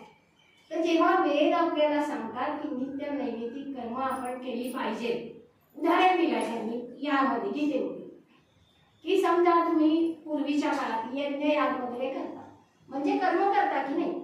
यज्ञ याग करणं हे कर्म आहे. मग यज्ञ जेव्हा करायला बसता तेव्हा तुम्ही काहीतरी इच्छा करलेली असते, मला पुत्रप्राप्ती व्हावी, धनलाभ व्हावा, माझं कल्याण व्हावं, माझ्या मुलाबाळांचं चांगलं व्हावं, कुठली काही ना काहीतरी इच्छा असते आणि त्या इच्छेने तुम्ही यज्ञ करता किंवा पुण्य काही करत. मग या यज्ञामुळे तुम्हाला काय प्राप्त होईल? पुण्य प्राप्त होईल, पण तुम्हाला आत्मज्ञान प्राप्त होणार नाही. खूप अवघड आहे बरं हा विषय समजायला. तुम्हाला नाही समजला तर मला सांगा, मी परत परत सांगेन तुम्हाला. आता पुढे असं आहे की आपण जी कर्म करतो सगळी प्रापंचिक कर्म वेगळीच, की आपण ऐहिक सुखासाठी करतो ती कर्म वेगळीच, पण तरी सुद्धा आपण सगळे परमार्थी लोक आहोत. आपण कुठली कर्म करतो? आपण जप तप करतो, मंदिरामध्ये देवदर्शन करतो, पोथ्या पुराण असतो, जे जे अध्यात्माला आपण गृहीत धरलेलं ते सगळं आपण करतो. आणि मग आपल्याला काय वाटतं की आपण या प्रवासाने आपण मोक्षापर्यंत पोहोचू शकू, आपला प्रवास त्या दिशेने चाललाय. नाही, श्रीराम म्हणतात की ह्या सगळ्या गोष्टींनी तुम्हाला फक्त पुण्य प्राप्त होईल, तुम्हाला आत्मज्ञान प्राप्त होणार नाही. आणि समर्थांची एक खूप छान ओळी आहे बरं का, तुम्हाला आठवत असेल की त्यांनी असं त्यामध्ये म्हटलंय की सुकृत आहे तो भोगीती, सुकृत सरताची ढकलून देते. म्हणजे ते म्हणतात आहे जोपर्यंत तुझं पुण्य आहे तोपर्यंत तुला हे सगळं वैभव स्वर्गातलं भोगायला मिळेल, पण तुझं पुण्य संपल्यावर काय तुला खाली देते. म्हणून तुम्ही दानधर्म करता, अन्नदान करता, इतर जे जे सगळं तुम्ही करता आणि तुम्हाला असं वाटत असतो, तुम्हाला म्हणजे मला पण, म्हणजे ज्या वेळेला मी हा पहिला विषय वाचला तेव्हा मला असं वाटलं आपण काहीच केलं नाही, आतापर्यंत आपण जे करतोय ते सगळं व्यर्थ आहे, यांनी आपल्याला आत्मज्ञान प्राप्त होणारच नाही. मग होईल कशाने आत्मज्ञान? एवढा गूढ विषय, आपल्याला आत्मज्ञान प्राप्तीसाठी काय करावं लागणार आहे? आणि श्रीराम म्हणतात कर्माचा त्याग करा, त्याशिवाय तुम्हाला मोक्षच मिळणार नाहीये. आणि संत मंडळी सांगतात कर्म केलंच पाहिजे, अखेरपर्यंत कर्म करत राहायला पाहिजे. इतकं विसंगत कसं? पण श्रीराम सांगतात त्यांचं थोडंच काही वेगळं असणार, त्यांचंच बरोबर असणार सगळं. मग आता ह्या सगळ्या कर्मांनी आपल्याला फक्त पुण्य प्राप्त होतं. आणि मग मी माझ्या वर्गामध्ये जेव्हा रामगीता शिकवली तेव्हा मी माझ्या वर्गात सगळ्यांना हा एक प्रश्न दिला की आपण या सगळ्या ज्या गोष्टी करतो, आपण धार्मिक ग्रंथ वाचतोय, जपतप करतोय, तीर्थक्षेत्री जातोय, मंदिरात जातोय, पोथ्या पुराण वाचतोय, दानधर्म करतोय, अन्नदान करतोय, हे सगळं आपण चांगल्या गोष्टी करतोय, तर त्यांनी आपल्याला आत्मज्ञान होणार नाहीये, त्यांनी फक्त तुम्हाला पुण्य प्राप्त होईल. आणि मग पुण्याचा साठा किती टिकेल? तो टिकेल तितकाच, पुढे आपल्याला काहीच नाही. आणि आत्मज्ञान प्राप्तीसाठी याचा काही उपयोग नाही. मग आत्मज्ञान प्राप्तीसाठी करायचं काय? आणि सगळेजण विचार करत होते. 2-3 महिने कुणाला काही उत्तर येतच नव्हतं, नाहीच येत. मला सुद्धा अनेक दिवस विचार करावा लागला. तेव्हा कळलं की अरे आत्मज्ञान प्राप्तीसाठी काय करायचं. आणि मग कळतं आपण काहीच केलेलं नाही. आता मग खरंच हा प्रश्न आहे. तर त्यातला पहिला सगळ्यात सोपं उत्तर हे आपल्याला माहीत असतं पण आपण ते करत नाही. सगळ्यात पहिलं उत्तर आहे निष्काम कर्म करायचं. की जे कर्म केल्यापासून आपल्याला ऐहिक काही किंवा कुठलाही परमार्थातलं सुद्धा आपल्याला त्याच्या बदल्यात काही नको आहे. आपण सहजतेने देवासमोर देवा माझं सगळं चांगलं होऊ दे सहज आपण म्हणतो, ते सुद्धा तुम्ही मागता. काहीही देवासमोर उभं राहिल्यावर मागायचं नाही. एक असा विषय मी नेहमी मांडत असते सगळ्यांना. देवदर्शन कसं करावं हे आपल्याला माहित आहे का? महाराजांच्या पुढे उभं राहायचं की कसं दर्शन घ्यावं त्यांचं नसतं माहिती. खूप जण तिथे डोळेच मिटून घेतात. डोळे कशाला मिटतात? डोळे भरून बघणं त्यांचं. आपल्या डोळ्यामध्ये साठवा त्यांना आणि असं साठवा आणि त्यांच्याशी संवाद करा. काहीही मागू नका तुम्ही. आणि 1 मिनिटवर नाही, चांगलं 10-15 मिनिटं उभं राहून त्यांना डोळे भरून बघा, त्यांच्याशी बोला, संवाद साधा, मागू काही नका.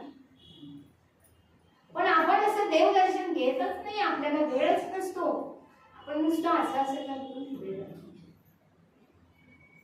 मग आपल्याला जर काही आता प्राप्त करायचं आहे तर आपल्याला काय केलं पाहिजे? निष्काम कर्म केलं पाहिजे. मी जे कर्म करते, जी क्रिया करते त्याच्यापासून मला काहीही नको, अशा तऱ्हेचं कर्म तुम्ही केलं पाहिजे. आणि तसं केलं तर आत्मज्ञान प्राप्तीचा मार्ग सुरू होईल.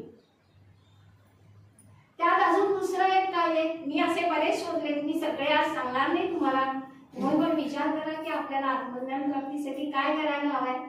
कारण ते सांगत बसले तर आजचं प्रवचन तेच संपेल.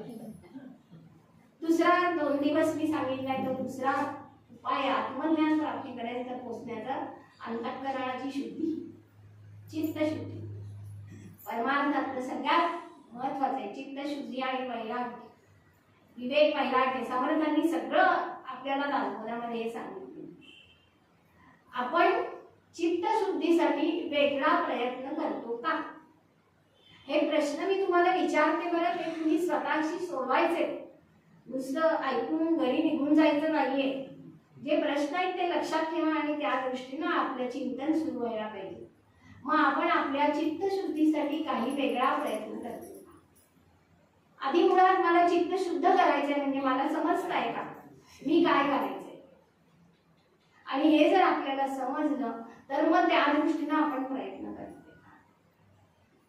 आणि खूप गमतीशीर माझ्या वर्गामध्ये याची अनेक उत्तरं खूप गमतीशीर चर्चा झाल्या. कारण त्या आता माझ्याकडे 25-30 वर्ष अखंड येत आहेत, त्यामुळे त्यांना पण बऱ्याचशा गोष्टी माहिती आहेत. त्यामुळे याच्यावरती खूप चर्चा झाल्यानंतर वेगवेगळे आत्मज्ञानापर्यंत मार्ग अजून सुचत जातात एकमेकांचं ऐकून सुद्धा. तसं चित्तशुद्धी आणि निष्काम कर्म हे 2च मी तुम्हाला मार्ग सांगणार आहे. पुढचे तुम्ही विचार करायचे, नाहीतर मी कधीतरी येईल तेव्हा सांगणार. मग अशा तऱ्हेनं जेव्हा आपण कर्म करू त्यावेळेला ते कर्म आपलं चांगलं ठरेल आणि आपल्याला आत्मज्ञान प्राप्तीकडे घेऊन जाईल. आणि अशा दृष्टीनं श्रीराम असं म्हणतात की वेदांनी जे सांगितलेलं आहे आपल्याला की कर्म हे केलंच पाहिजे, वेदविहित कर्म केलीच पाहिजे आणि कर्मानेच तुम्हाला ज्ञान प्राप्त होतं. म्हणून कर्म हे अत्यंत आणि आवश्यक आहे. नाही केलं तुम्ही कर्म तर तुम्हाला दोष उत्पन्न होतो. पण अशा दृष्टीने त्यांचं म्हणणं आपण ऐकायचं नाहीये की आपल्याला निष्काम कर्म करायचंय. कर्म करायचंय पण सकाम कर्म आपल्याला अजिबातच करायचं नाही. तर आपल्याला निष्काम कर्म करायचं. कारण काय, कर्माचे सुद्धा 3 प्रकार आहेत, तुम्हाला सगळ्यांना ऐकून माहीत असतील. संचित कर्म, प्रारब्ध कर्म आणि क्रियमाण कर्म. संचित कर्म म्हणजे काय असतं? आपण अनेक जन्मामध्ये जी कर्म करत असतो ती जी सगळी साठतात त्याला संचित कर्म असं म्हणतात. त्या साठलेल्या कर्मांच्या पैकी जी कर्म आपल्याला भोगायला जन्म प्राप्त होतो त्यातली काहीच कर्म आपण भोगतो ती प्रारब्ध कर्म असतात. आणि क्रियमाण म्हणजे आपण रोजच्या व्यवहारामध्ये जी कर्म करत असतो त्याला क्रियमाण कर्म म्हणतात. मग पहिली गोष्ट आपण ही स्वीकारायची असते की जर संचित कर्म, माझी साठलेली कर्म जर सगळी चांगलाच साठा व्हायला हवा असेल तर मला क्रियमाण कर्म आहे ती चांगलीच केली पाहिजे. मी कधी कुणाशी वाईट वागता कामा नये, सगळ्यांशी चांगलंच वागलं पाहिजे. सगळ्यांशी निदान आपण माणुसकीच्या नात्याने वागणं हे तरी आपलं पहिलं काम असतं. सगळे शरीर बाजूला सारले पाहिजेत, सगळ्या वासना दूर सारल्या पाहिजेत आणि आपला हा नरदेह आपण सार्थकी लावला पाहिजे. आणि अशा तऱ्हेनं आपण क्रियमाण जर चांगल्या तऱ्हेनंच केलं तर आपलं संचित सुद्धा चांगलंच होईल आणि पुढच्या जन्मामध्ये आपल्याला त्याचं फळ भोगायला मिळेल. जर पुढचा जन्म आलाच तर, कारण आपल्याला मोक्षप्राप्तीपर्यंत किती वेळ करावी लागेल साधना आणि काय करावे लागेल, अनेक जन्म जातील त्याच्यामध्ये. आणि त्यामुळे श्रीराम म्हणले की अशा अर्थानं वेदविहित कर्म ही करायची नाही. जर ती निष्काम कर्म असेल तर ते करायचं. अभंग गीतेमध्ये सखाराम महाराज काय त्यांचा अभंग पण ऐकण्यासारखा आहे, कारण मूळ संस्कृतावर त्यांनी अभंग केलेले आहे.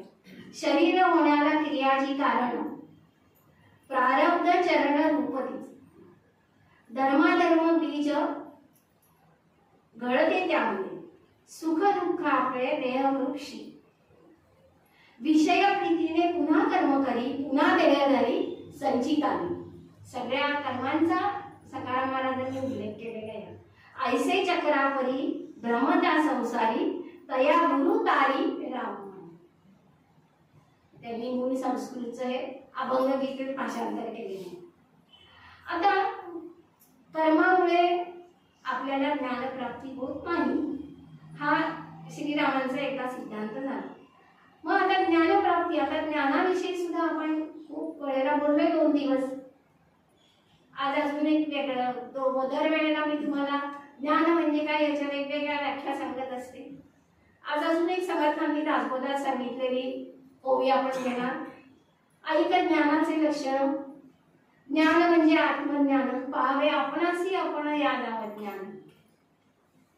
समर्थांनी ज्ञानाची सोपी व्याख्या सांगितली की ज्ञान म्हणजे काय, पाहावे आपणासी आपण.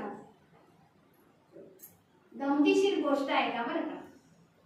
स्वामी समर्थांची मालिका कोणी जर टीव्हीवर बघत असेल तर त्यांची सुंदराबाई नावाची शिष्य असते आणि ती सुंदराबाई एकदा स्वामींना म्हणते की स्वामी तुम्ही मला काहीतरी उपदेश करा ना, मला ज्ञानप्राप्ती करून द्या, काहीतरी सांगा मला, आणि त्यासाठी मी काय करायला पाहिजे.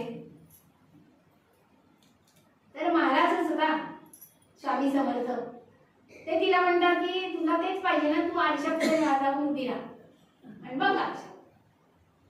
तिला काही कळत नसतं, तिला काही माहीतच नसतं, ती खरंच वेड्यासारखी आरशापुढे जाऊन उभी राहते आणि आरशामध्ये आपलं रूप निहाळत बसते आणि ती म्हणते काय यांनी मला ज्ञान होणार आहे, म्हणे कुठे माझ्या तोंडाला काळं लागलंय का, काय झालंय का, असं ती स्वतःला निरखत बसते आणि ती पुन्हा येते आणि काय आरशात बघून काही मला ज्ञानप्राप्ती होत नाहीये आणि तिला कळतच नसतं की पाहावे आपणासी आपण. तिला आरशात पाहायला कशाने सांगितलंय, बाह्य रूप नाही पाहायला सांगितलं, अंतर्रूप पाहायला सांगितलंय, ते तिला कळतच नसतं. शेवटी बाळप्पा भाऊ तिला सांगतात तुला अर्थ कळलेला नाहीये त्याचा.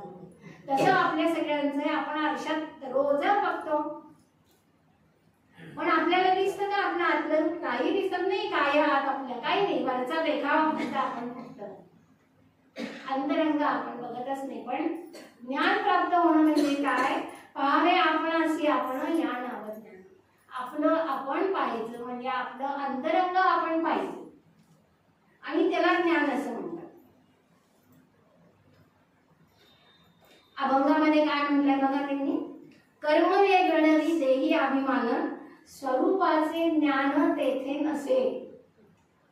कर्म काय करतं, देहाचा अभिमान फक्त बाळगतं, तिथे ज्ञान नसतं, तिथे स्वरूपाचं ज्ञान होऊ शकत नाही. कारण कर्मामुळे ज्ञानप्राप्ती होत नाही हे जे विधान आहे. कारण कर्मामुळे देहाभिमान, देहाभिमानामुळे देहबुद्धी आणि देहबुद्धी ती आत्मबुद्धी करावी आपल्याला कळतच नाही. त्यामुळे आपण पूर्णपणे आयुष्यभर आपल्या देहाच्या प्रेमातच राहतो. देहबुद्धीमुळे प्रपंचात गुरफटलेले राहतो आणि आपल्या प्रपंचाचं ओझं डोक्यावर घेऊन माझं माझं म्हणून सगळं आयुष्यभर लिहित राहतो. म्हणून बाबा नेहमी आम्हाला शिबिरे संपताना सांगायचे ना की आता स्टँडवर गेलं की तुमच्या सगळ्यांच्या मानगुटीवर प्रपंचाचं पिशाच्च बसणार आहे. कारण आपण तिथे असतो तोपर्यंत साधना करतो, जप करतो, रमलेले असतो आणि तिथून गेलो की आपलं परत प्रपंचाचा पिशाच्च आपल्या मानगुटीवर बसलेला. आणि म्हणून तिथे आपल्याला आता ज्ञानप्राप्तीसाठी काय करायचं आहे हे श्रीरामांनी आपल्याला सांगितलेलं आहे. पुढे ते काय म्हणतात बघा, कर्मही करावे वेद सांगताती जेणे विद्या प्राप्ती मुक्ती अर्थ. वेदांनी सांगितलेलं आहे असं. आणि श्रीरामांनी असं म्हटलंय, वेदांताचे तात्पर्य कोणाला कळे, वेदांताचे तात्पर्य कोणाला कळे, राम लक्ष्मणाला सांगत असे. आणि मग आता रामाने ते तात्पर्य सांगितलेलं आहे. आता ज्ञानाकडे वळण्याच्या आधी आपण थोडासा बुद्धीचा विचार करूया, कारण तो कर्माशी अधिक जवळचा आहे, म्हणून तिकडे वळूया.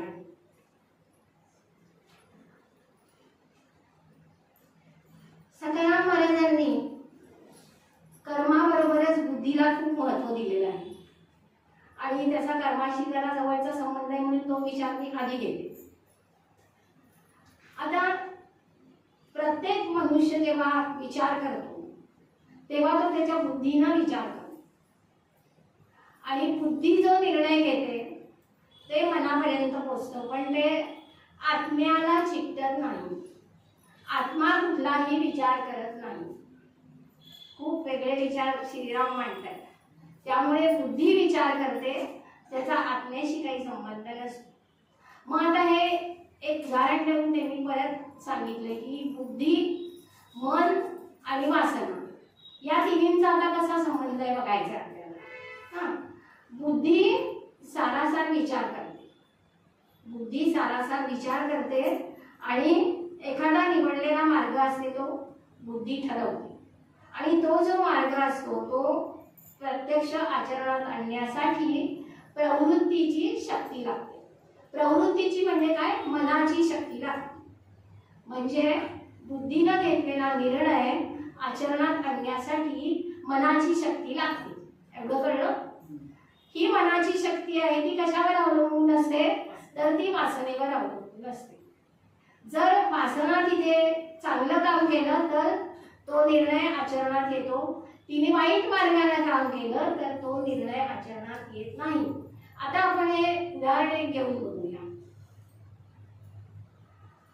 मी असं ठरवते किंवा कोणीही असं ठरवतं की आपल्याला सकाळी लवकर उठून मानसपूजेला किंवा ब्राह्ममुहूर्तावर जपाला बसायचं आहे. बुद्धीनं माझा निर्णय घेतला की मला ब्राह्ममुहूर्तावर उठून जप करायचा आहे. बुद्धीनं निर्णय घेतल्यानंतर मनाची जी शक्ती आहे ती तो आचरणात आणणार आहे. मनाने सुद्धा माझ्या तो निर्णय मान्य केला की उद्या आपल्याला आता उद्यापासून ब्राह्ममुहूर्तावर उठून जपाला बसायचं आहे किंवा मानसपूजेला बसायचं आहे.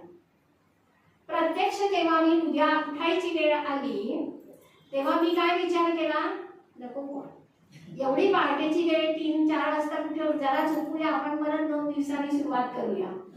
म्हणजे आपली वासना जी आहे झोपेची ती प्रबळ झाली आणि ती प्रबळ झाल्यामुळे आपला बुद्धीनं घेतलेला निर्णय वाया गेला.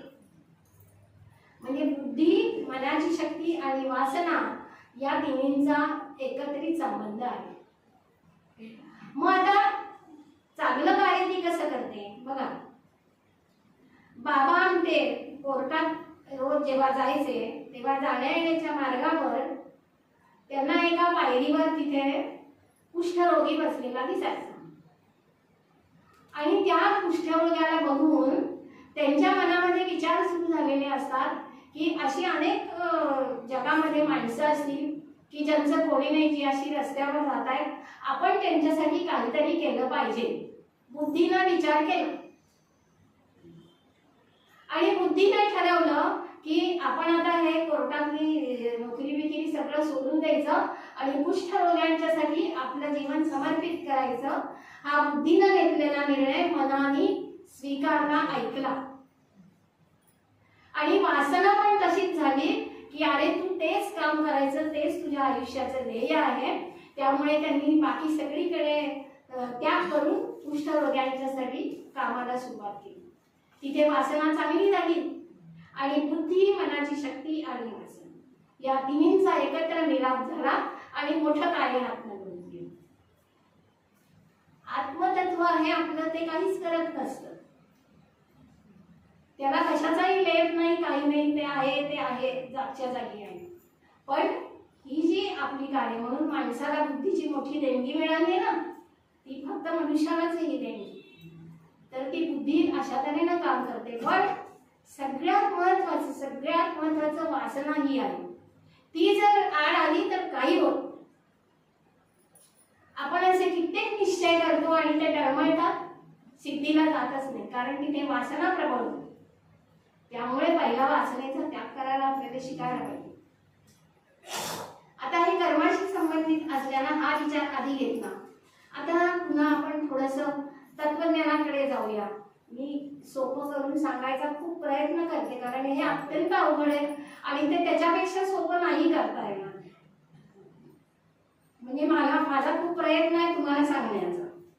आता श्रीरामांनी काय म्हटलंय की ज्ञानानं तुम्हाला मोक्ष प्राप्त होतो, आणि मग त्यांनी त्या 4 अवस्था सांगितलेल्या आहेत. पुन्हा ह्या 4 अवस्था तत्वज्ञानामध्ये कायमच येतात. जागृत, स्वप्न, सुषुप्ती, तुरीय, उन्मनी या 5 अवस्था समर्थांनी सांगितल्या. 4 अवस्था सगळ्या संतांच्या वाङ्मयामध्ये, वेद उपनिषद सगळीकडे 4 अवस्था दिसतात. श्रीरामांनी 3च अवस्था सांगितल्या. जागृत आहे, स्वप्न आहे आणि सुषुप्ती आहे. आता जागृतमध्ये काय होतं बघा, या 3 अवस्थामध्ये आपण काय पुन्हा त्याच्यात सविस्तर घेतलेलं आहे. या 3 अवस्थांमध्ये काय काय घडत असतं ते. त्यामुळे जागृत अवस्थेमध्ये आपण कर्म करत असतो आणि त्याला स्थूल देहाचे व्यापार असं म्हणतात. स्वप्नामध्ये आपण सूक्ष्म देहाचे व्यापार करत असतो आणि सुषुप्तीमध्ये अज्ञान असतं. आता हा खूप गमतीचा भाग आहे. तिथे जरी अज्ञान असलं तरी जो जीव असतो, म्हणजे प्रत्येक मनुष्य असतो, तो ज्या अवस्थेत सुषुप्तीत जातो त्याला मी सगळ्यात सुखी आहे अशी भावना असते. तो अतिशय आनंदात असतो त्या अवस्थेमध्ये. मग आता ही अवस्था सर्वश्रेष्ठ मानायची का? मग हिला आपण अज्ञानाची अवस्था कशी म्हणायची? श्रीराम त्या अवस्थेचं वर्णन करतायत. पण त्या जीवाला असं जे वाटतं की मी सुखी आहे आणि हे सगळं जे आहे ते माझंच आहे, अहंकार, पुन्हा त्याला हा सगळा अहंकार असतो की मी सगळ्यात सुखीने सगळं माझं आहे. आणि या पोटी तिथे अहंकार जन्माला आलेला असतो. आणि जागृत आणि स्वप्नामध्ये कसं द्वैत असतं. पुन्हा थोडंसं तात्विक ऐकायला पाहिजे. जागृतमध्ये स्वप्नामध्ये द्वैत असतं म्हणजे काय? तिथे क्रिया असते म्हणजे कर्म, आणि ते कर्म करणारा असतो, म्हणजे दोन्ही असतं, करता आणि ते करणारा. तसं स्वप्न अवस्थेमध्ये सुद्धा द्वैत असतं. ज्याला स्वप्न पडतं ते आणि ती स्वप्न, असं दोन्ही असतं. पण तिसरी जी अवस्था आहे सुषुप्ती, तिथे द्वैत नसतंच. तिथे फक्त एकटाच तो करता असतो. मी जीव सुखी आहे, आनंदी आहे असं म्हणून तो असतो. आणि श्रीराम म्हणतात की ही जी त्याला भावना असते ते अहंकार, अज्ञान आहे त्याचं. आणि मी उल्लेख केला होता, मला वाटतं की प्रत्येक मनुष्याला असं वाटत असतं की मी सर्वज्ञ आहे, मला सगळं कळतं आणि मी कायम बरोबरच वागतो, मी कधीही चुकीचं वागत नाही. प्रत्येक जणांना असं वाटत असतं.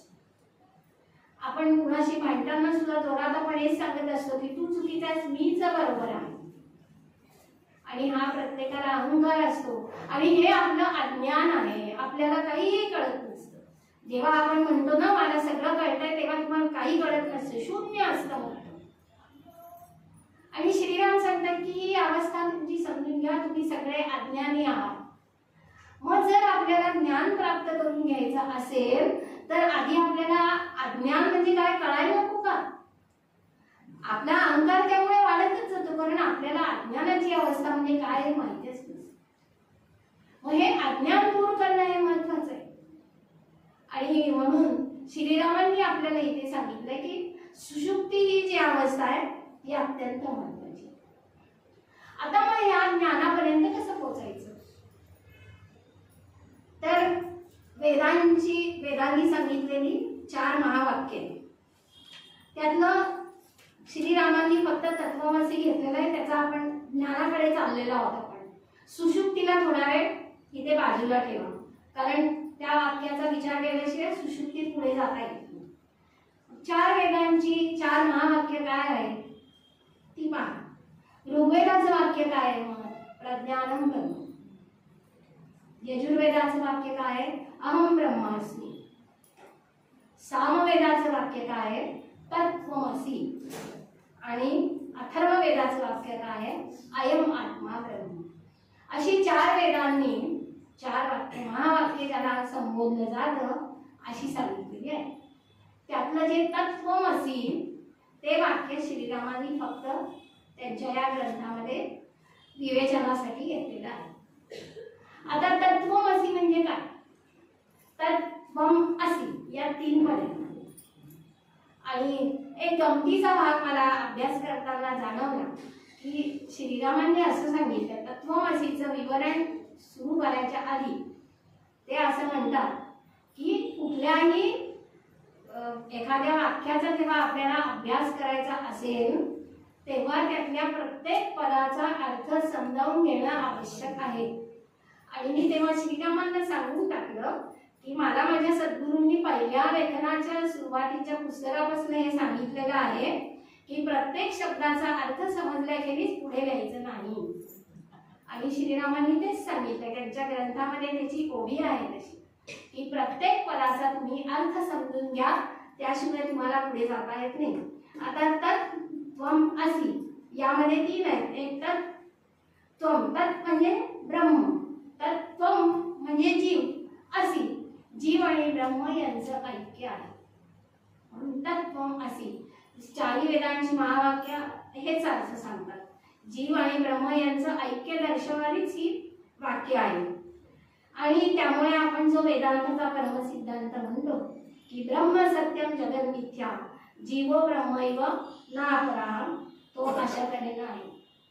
त्याच्यासाठी एक उदाहरण दिलं जातं वेदांतामध्ये. अनेक सिद्धांतांमध्ये उदाहरण दृष्टांत दिलेले आहेत.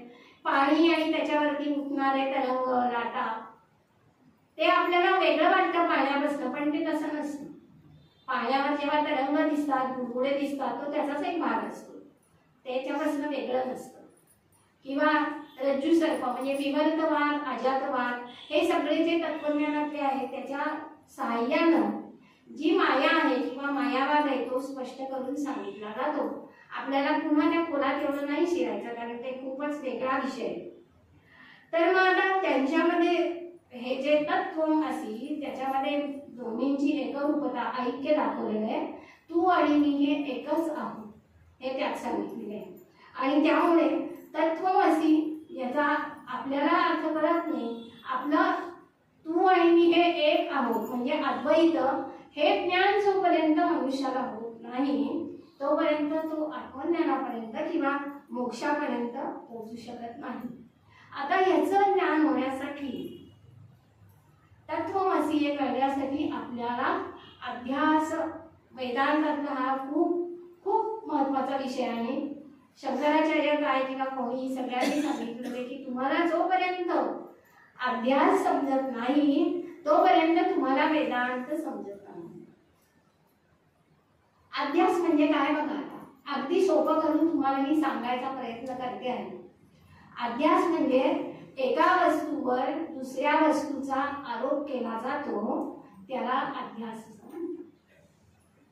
एका वस्तूवर दुसऱ्या वस्तूचा, आणि ती दुसरी वस्तू म्हणजे एका वस्तूवर पूर्वी पाहिलेल्या दुसऱ्या वस्तूचा आरोप. कारण ती पण आपल्याला माहिती पाहिजे आपण ज्याचा आरोप करू ते. तर पूर्वी पाहिलेल्या वस्तूचा जेव्हा आरोप केला जातो त्यालाच वेदांतामध्ये अध्यास असं म्हणतात. आणि अध्यासाचा रज्जू सर्प किंवा सृष्टी म्हणजे ब्रह्म सत्यम जगत ब्रह्म जगत ही सगळी उदाहरणं त्याची कशी आहेत बघा. आता अध्यासामध्ये काय असतं, दोन पदार्थ लागतात. अध्यासामध्ये दोन पदार्थ लागतात की मूळ एक अधिष्ठान असतं आणि ज्याचा आरोप केला जातो ते, असं दोन्ही लागतात. आता मग रज्जू सर्पामध्ये काय आहे, दोरी असते पण आपल्याला त्याच्यावर सर्पाचा भास होतो. आपल्याला ती दोरी न वाटता आपल्याला वाटतं की हा सर्प आहे. त्यामुळे तसंच आपल्याला हे जे ब्रह्म आहे म्हणजे आपण परमात्मा स्वरूप किंवा म्हणतो त्या ब्रह्मावरती आपल्याला सृष्टीचा म्हणजे जगतचा भास होतो. म्हणजे मूळ ब्रह्मच आहे पण आपल्याला त्याच्यावरती हा सृष्टीचा भास होतो. जसं दोरीवरती आपल्याला सर्पाचा भास होतो तसं ब्रह्मावरती आपल्याला सृष्टीचा भास होतो. आणि अधिष्ठान आणि आरोपित असे दोन याच्यात लागतात. मग अधिष्ठान काय असतं की ज्याच्यावर आरोप होतो तो, म्हणजे इथे अधिष्ठान काय आहे, ब्रह्म. किंवा रज्जू सर्पामध्ये अधिष्ठान म्हणजे मूळ सत काय आहे, दोरी. आणि आरोपित काय आहे, सर्प. किंवा ब्रह्मावरती आरोप सृष्टीचा होतो म्हणजे सृष्टी ही आरोपित आहे. त्यामुळे अशा तऱ्हेनं एका वस्तूवर दुसऱ्या आधीच माहीत असलेल्या वस्तूचा आरोप केला जातो, त्याला अध्यास असं म्हणतात. आणि सगळ्या अज्ञानाचं कारण मूळ हा अध्यास आहे. जोपर्यंत आपल्याला अध्यासाचं ज्ञान होत नाही म्हणजे झाकलेलं आहे सगळं. थोड्या वेगळ्या शब्दात सांगायचं तर हे सगळं ज्ञान आहे ते अज्ञानाने झाकलं जातं. आणि त्यामुळे आपल्याला अज्ञान जोपर्यंत बाजूला होत नाही तोपर्यंत आपल्याला ज्ञानाचा प्रकाश आपल्यापर्यंत पोचत नाही. मग तत्त्वमसी यामध्ये जी 3 शब्द आहेत तर त्या तिन्हींच्या मध्ये म्हणजे दोन्हींचं ऐक्य आहे. जीव आणि जगत यांचं ऐक्य आहे. जीव आणि ब्रह्म यांचं ऐक्य आहे, जगत आणि ब्रह्म यांचं ऐक्य आहे. आणि हे अद्वैताचं ज्ञान जोपर्यंत आपल्याला होत नाही तोपर्यंत आपल्याला तिथे पोचता येत नाही. अध्यासाविषयी सखाराम महाराज सुद्धा काय म्हणतात बघा, देहादिक संग ईश्वरी तो भास ब्रह्माध्यास मुख्य असे. ब्रह्म किंवा ज्याला आपण भास असं म्हणतो, मिथ्या ज्ञान म्हणतो तो. पंडित बोलती तयासी अध्यास. पंडित बोलती तयासी अध्यास जेवी सर्पाभास रज्जूवरी. त्यांनी पण रज्जू सर्पाचं उदाहरण देऊन हा अध्यास. आता या अध्यासाकडे आपण फार खोलात जायला नको कारण त्या अध्यासाचे सुद्धा वेगवेगळे अजून प्रकार आहेत. त्याच्यात आपल्याला खोलात शिकायची गरज नाही. आता पुन्हा आपण ही जी जागृत स्वप्न सुषुप्ती अवस्था बाजूला ठेवूया, तिथे येऊया आपण. आता ती जी अज्ञानाची अवस्था आहे तर ती जी त्याचं ज्ञान आपल्याला म्हणजे त्यातनं आपल्याला बाहेर पडायचे तर ते कसं पडायचं हा मुख्य प्रश्न आहे. आता त्याच्यासाठी पुन्हा आपल्याला स्थूल देह, सूक्ष्म देह, कारण देह या तिन्हींचा विचार करायला पाहिजे. खूप वेळेला मला हा प्रश्न पण अनेक जणांनी विचारलेला आहे प्रवचनामध्ये की आपल्याला 2 देह कळू शकतात, स्थूल देह आणि सूक्ष्म देह. तर कारण आणि महाकारण देह याला देह का म्हणायचं, कारण देह आणि महाकारण देह त्याचं काही आम्हाला समजत नाही. हे 4 देह असं म्हणतात त्याचं काय नेमका अर्थ आहे. आता स्थूल आणि सूक्ष्म आपल्याला कळतंय. स्थूल देह म्हणजे आपण जागृत अवस्थेत असतो तो स्थूल देह आणि स्वप्नावस्थेमध्ये असतो तो सूक्ष्म देह. मग आता कारण देह कसा आहे, कारण देह म्हणजे सुषुप्ती अवस्था. आपल्याला कशाचंच त्या कारण देहामध्ये ज्ञान नसतं, पूर्ण अज्ञान असतं म्हणून तो कारण देह म्हटलं जातं. आणि कारण देह म्हणजे तो त्या अज्ञानामुळे आपल्याला पुन्हा जन्म प्राप्त होतो, त्या जन्माचं कारण ते असतं म्हणून कारण देह. आणि महाकारण देह म्हणजे आपल्याला ज्ञान प्राप्त झालं की महाकारण देह आपल्याला प्राप्त होतो. आता महाकारण देह ही श्रीरामांनी बाजूला ठेवला आहे, 4थी मात्राही बाजूला ठेवली आहे. आणि फक्त सुषुप्ती किंवा मकार मात्रा मकार ही तिसरी मात्रा आहे, त्या तिसऱ्या मात्रेपर्यंत आपण येतो आणि त्या मकार मात्रेला त्यांनी मकार चितघनी आत्मी लावणीया असं त्यांनी वर्णन केलं. म्हणजे मकार मात्रा ही जेव्हा त्याच्या पुढची स्टेप येईल किंवा पुढची पायरी येईल ती कशी असेल, चितघनी आत्मा लावणीया. म्हणजे ज्या वेळेला तुम्हाला त्या आत्मवस्तूचं ज्ञान होईल, चितघनी अशा आत्मवस्तूचं ज्ञान होईल, त्यावेळेला तुम्ही मकार मात्रेत बाहेर जा. मग या पुन्हा असा प्रश्न येतो की ही जी तिसरी अज्ञानाची अवस्था आहे त्यातनं आपल्याला बाहेर पडायचं असेल तर आपण काय केलं पाहिजे. जो पहिला प्रश्न मी उपस्थित केला होता की आपल्याला आत्मज्ञानासाठी कुठलं कर्म केलं पाहिजे, आणि आपल्या आतापर्यंत ज्या कल्पना असतात त्याला सगळ्याला चेत जाणारं असं एक तत्वज्ञान आहे की कर्म कुठलं करायचं हे पण ठरवणं भाग आहे. कसं मकार मात्र ही अज्ञानाची आहे, तिथे आपण अतिशय आनंदात आहोत त्या की आपण सुखी आहोत, सगळ्या जगामध्ये आपणच सुखी आहोत. आणि मग ही जी कल्पना आहे, हा जो अहंकार आहे, अभिमान आहे, तर त्यातनं बाहेर कसं पडायचं. आणि पुन्हा पुन्हा आपण त्याच मुद्द्यावरती येतो की या सगळ्यातनं बाहेर पडायचं असेल तर पहिल्यांदा तुम्हाला तुमचा अहंकार याचा त्याग करावा लागेल. जोपर्यंत तुम्ही असं म्हणता की मला सगळं कळतं आहे तोपर्यंत तुम्हाला काही ज्ञान प्राप्त होणार नाही. आणि त्याच्यासाठी पुन्हा भक्तीकडे आपल्याला जायचं आहे की भक्ती ही सर्वश्रेष्ठ का मानली आहे, कारण तिथे तुम्ही पूर्ण शरणागतीचा भाव आहे. पूर्ण शरणागतीशिवाय तुम्हाला काही ज्ञान प्राप्त होत नाही. मग आता इथे या 3 मात्रा, 3 देव आणि 3 अवस्था यांचा विचार श्रीराम असं म्हणतात की तुम्ही यांचा विचार करा. आणि मग काय म्हणतात बघा, ऐसी ही भावना घडे जयाती न भय संसारी.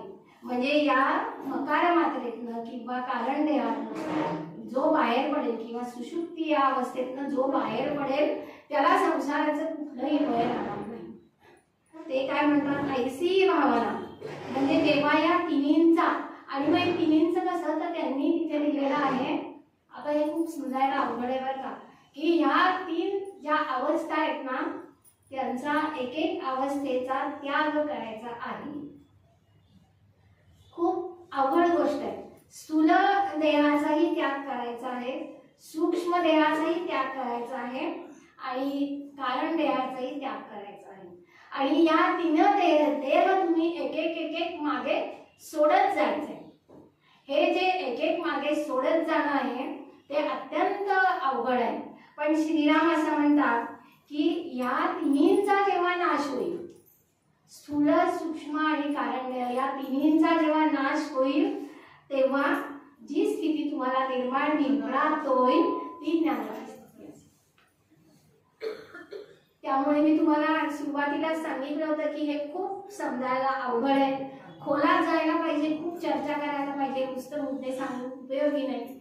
आता या 3 ज्या स्थिती आहेत ना त्याचा नाश कसा करायचा, ते थोडंसं अशी वस्तू एखादी की ती फेकून दिली किंवा टाकली की नाश होतो.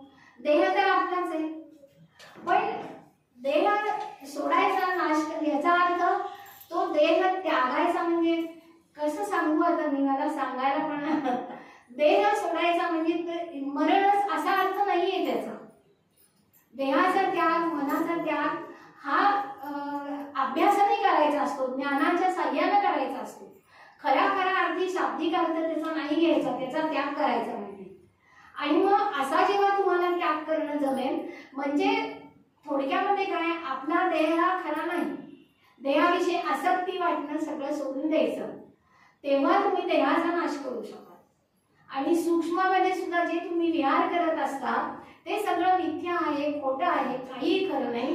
हे सगळं तुम्ही जेव्हा त्याग कराल म्हणजे ते सोडाल, त्याचा विचार करणं, तेव्हा ते त्याग कराल. कारण इथे तुम्ही एक कल्पना लक्षात घ्या की इथं श्रीरामांना जीवनमुक्ती आली पाहिजे. जीवनमुक्ती म्हणजे काय, मी आनंदवन तुम्ही त्या दिवशी ऐकलं तेव्हा उल्लेख केला होता याचा की आनंदवन मध्ये सुद्धा समर्थांनी जीवनमुक्ती सांगितलेली आहे. जीव आणि ब्रह्माचं ऐक्य झालं, की जी मुक्ती प्राप्त होते ती मुक्ती, आणि ती याच जन्मात याच आपल्याला काळामध्ये प्राप्त होते. जीवनमुक्ती म्हणजे देहाचं मरण नाही. जीवनमुक्ती म्हणजे आपण या सगळ्यापासून मुक्त व्हायचं. सगळे संत आपले जीवनमुक्त झालेले आहेत आणि मग ते नंतर पुन्हा आपल्यासाठी कार्य करत असतात. त्यामुळे जीवनमुक्ती अशा अर्थानं अभिप्रेत आहे. जीवनमुक्ती म्हणजे मृत्यू नाही, देहाचा नाश असा नाही घ्यायचा. मग इथे मी जीवनमुक्ती अभिप्रेत आहे. जेव्हा तुम्ही जागृत, स्वप्न आणि सुषुप्ती या 3 अवस्थांचा त्याग कराल तेव्हा त्या जीवनमुक्तीच्या भक्तीच्या मार्गाने आपल्याला हे करायला खूप सोपं जाणार आहे बरं का. मनाच्या श्लोकात म्हणले ना, दोघे तो सर्वत्र राम पाहे, ती भक्ती आहे. त्यांनी आपल्याला हे पटकन समजणार आहे. आपण भक्तीकडे जाऊया आता थोड्या वेळातच. पण या 3 अवस्थांचा जेव्हा तुम्ही त्याग कराल तेव्हा तुम्हाला 4थी अवस्था प्राप्त होईल. आणि त्या अवस्थेचा म्हणून ही 4थी अवस्था प्राप्त होणं याला महत्व श्रीरामांनी दिलं नाहीये. कारण श्रीरामांच्या मते त्यांना असं वाटतं की या सगळ्या भवसागरातल्या लोकांना जर ज्ञान प्राप्त करून घ्यायचं असेल तर पहिलं त्यांना आपण अज्ञान म्हणजे काय आहे हे कळलं पाहिजे. जसं आपल्याला प्रकाश जर प्राप्त व्हायचा असेल तर आधी आपल्याला काय लागतं करायला? अंधार करायला लागतो. आता मी तुम्हाला खूप वेळ ताणलाय, एक गोष्ट सांगते. आपल्याला जे काही मिळवायचं असतं तर ते मिळवण्यासाठी आपल्याला काहीतरी गमवावं लागतं किंवा काहीतरी आपल्याला करायला लागतं. किंवा प्रकाशाच्या आधी आपल्याला अंधार काढावा लागतो. सुख प्राप्त व्हायच्या आधी आपल्याला दुःख काढावं लागतं. आनंद प्राप्त व्हायच्या आधी सुद्धा आपल्याला सुख आनंद आहे का ते दुःख कळावं लागतं. असं हे कळण्यासाठी म्हणजे आपल्याला आधी काहीतरी कळावं लागतं तरच आपल्याला त्याची किंमत. तसं आपल्याला ज्ञान प्राप्त जर व्हायचं असेल तर अज्ञान म्हणजे काय हे आपल्याला कळावं तर लागतं. एक गोष्ट आहे का जरा तुम्हाला थोडा डोक्याला वेगळा. एक करोडपती असतो आणि त्याच्याकडे भरपूर संपत्ती असते, पण त्याला त्या संपत्तीची सारखी काळजी रक्षण कसं करायचं आणि त्यामुळे तो त्या संपत्तीच्या सारखं काळजीतच की मी आता हे सांभाळू कसं. मग शेवटी त्याला काय वाटतं की ही सगळी संपत्ती आपल्याकडची गोळा करावी आणि आपण एखाद्या साधूला विचारायला जावं की मला सुख कशाने प्राप्त होईल, माझ्याकडे एवढी संपत्ती आहे पण मला आनंदच प्राप्त होत नाहीये, तर मी काय करू. म्हणून तो काय करतो, एक मोठं गाठोडं त्याच्या सगळ्या संपत्तीचं तयार करतो आणि ते गाठोडं तो जवळ घेतो आणि तो निघतो की मला आनंद आणि सुख कसं प्राप्त होईल हे विचारायला. बऱ्याच जणांना विचारलं, कोणीच सांगत नाही त्याला आनंद कसा प्राप्त होईल. शेवटी एक झाडाखाली साधू महाराज बसलेले असतात, त्यांच्याकडे तो येतो आणि त्यांना तो विचारतो की महाराज माझ्याकडे पैसे खूप आहेत बघा, माझं पूर्ण गाठोडं माझ्याकडे एवढं पैशांचे करोडपती आहे मी, पण मला अजिबातच सुख मिळतच नाहीये, मला आनंदच प्राप्त होत नाहीये, तर मी काय करू. तर ते साधू महाराज विचारतात की अरे तुला खरंच नाही का आनंद प्राप्त होत आहे. तो म्हणला नाही ना, मला काहीच आनंद मिळत नाही, काहीतरी मार्ग दाखवा. आणि साधू महाराज त्याला पुन्हा पुन्हा विचारत असतात. तर हा माणूस म्हणतो बघा माझ्याकडे एवढं गाठोडं आहे तरी मला सुख आहे का, म्हणून तो गाठोडं असं दाखवण्यासाठी त्यांच्या असं पायाशी टाकतो. आता साधू महाराज काय करतात, ते गाठोडं उचलतात आणि धुवून ठेवतात, परत सुटतात आणि तो भाग त्यांचाच असल्यामुळे ते गर्दीमुळातनं पडतायत त्याची संपत्ती घेऊन. आणि याला एकदम हे नवीनच घडलं की या महाराजांनी सांगण्याच्या वेळी तेच आपली संपत्ती चोरून घेऊन गेले. म्हणून हा रडत त्यांच्या मागे ओरडत फिरायला लागतो की अहो मी आयुष्यभर कमावलेलं सगळं गेलं, तुम्ही असं कसं मला सांगणार होतात सुख कसं प्राप्त होईल, आनंद कसं प्राप्त होईल, आणि कुठे चाललात मला तुम्ही सापडत पण तो त्यांच्या मागे धावतोय. आहे हा साधू महाराज अर्धा पाऊण तास तरी सगळीकडे फिरवलं, हा दूर वळवून रडतोय की माझं सगळं आयुष्यभराची कमाई गेली. आणि शेवटी तो साधू महाराज जिथून पळालेला असतो त्या झाडाकडे परत बसतो, तिथे गाठोडं समोर ठेवतो. हा पण धपाटाके त्याच्या मागे येतो आणि धपाटाके झाल्यानंतर तो ते गाठोडं उचलतो उराशी कवटाळतो आणि तो म्हणतो किती मला आनंद झाला, माझी सगळी संपत्ती मला मिळाली. आणि मग त्याला साधूबाई म्हणतात तुला आनंद कसा काय असतो ते कळलं ना, हा आनंद, त्याच्या आधी तुला दुःख काय कळायला हवं होतं म्हणून तुला आनंद कळत नव्हता. तात्पर्य लक्षात ठेवा, आपल्याला जर ज्ञान प्राप्त करून घ्यायचं असेल तर आपल्याला ज्ञान म्हणजे काय आहे हे आपल्याला कळावं लागतं. आता पुन्हा व्यावहारिक जगातलं ज्ञान वेगळं असतं आणि अध्यात्मातलं ज्ञान वेगळं असतं. अध्यात्मातलं ज्ञान आत्मज्ञान आहे. आत्मज्ञान म्हणजे त्या ब्रह्माशी एकरूप होणं, तादात्म्य पावणं, हे आत्मज्ञान आहे. आणि आत्माराम मी तुम्हाला जेव्हा सांगितलं पहिल्या दिवशी, तेव्हा त्यामध्ये तो जो शिष्य आहे तो गुरुशी एकरूप होऊन जातो. त्यामुळे आत्माराम ग्रंथाला फलश्रुती नाही आहे, कारण फलश्रुती कुणासाठी सांगायची, कोण आहे तिथे, शिल्लकच कोणी राहिला नाहीये, सद्गुरुमय होऊन गेलेला आहे.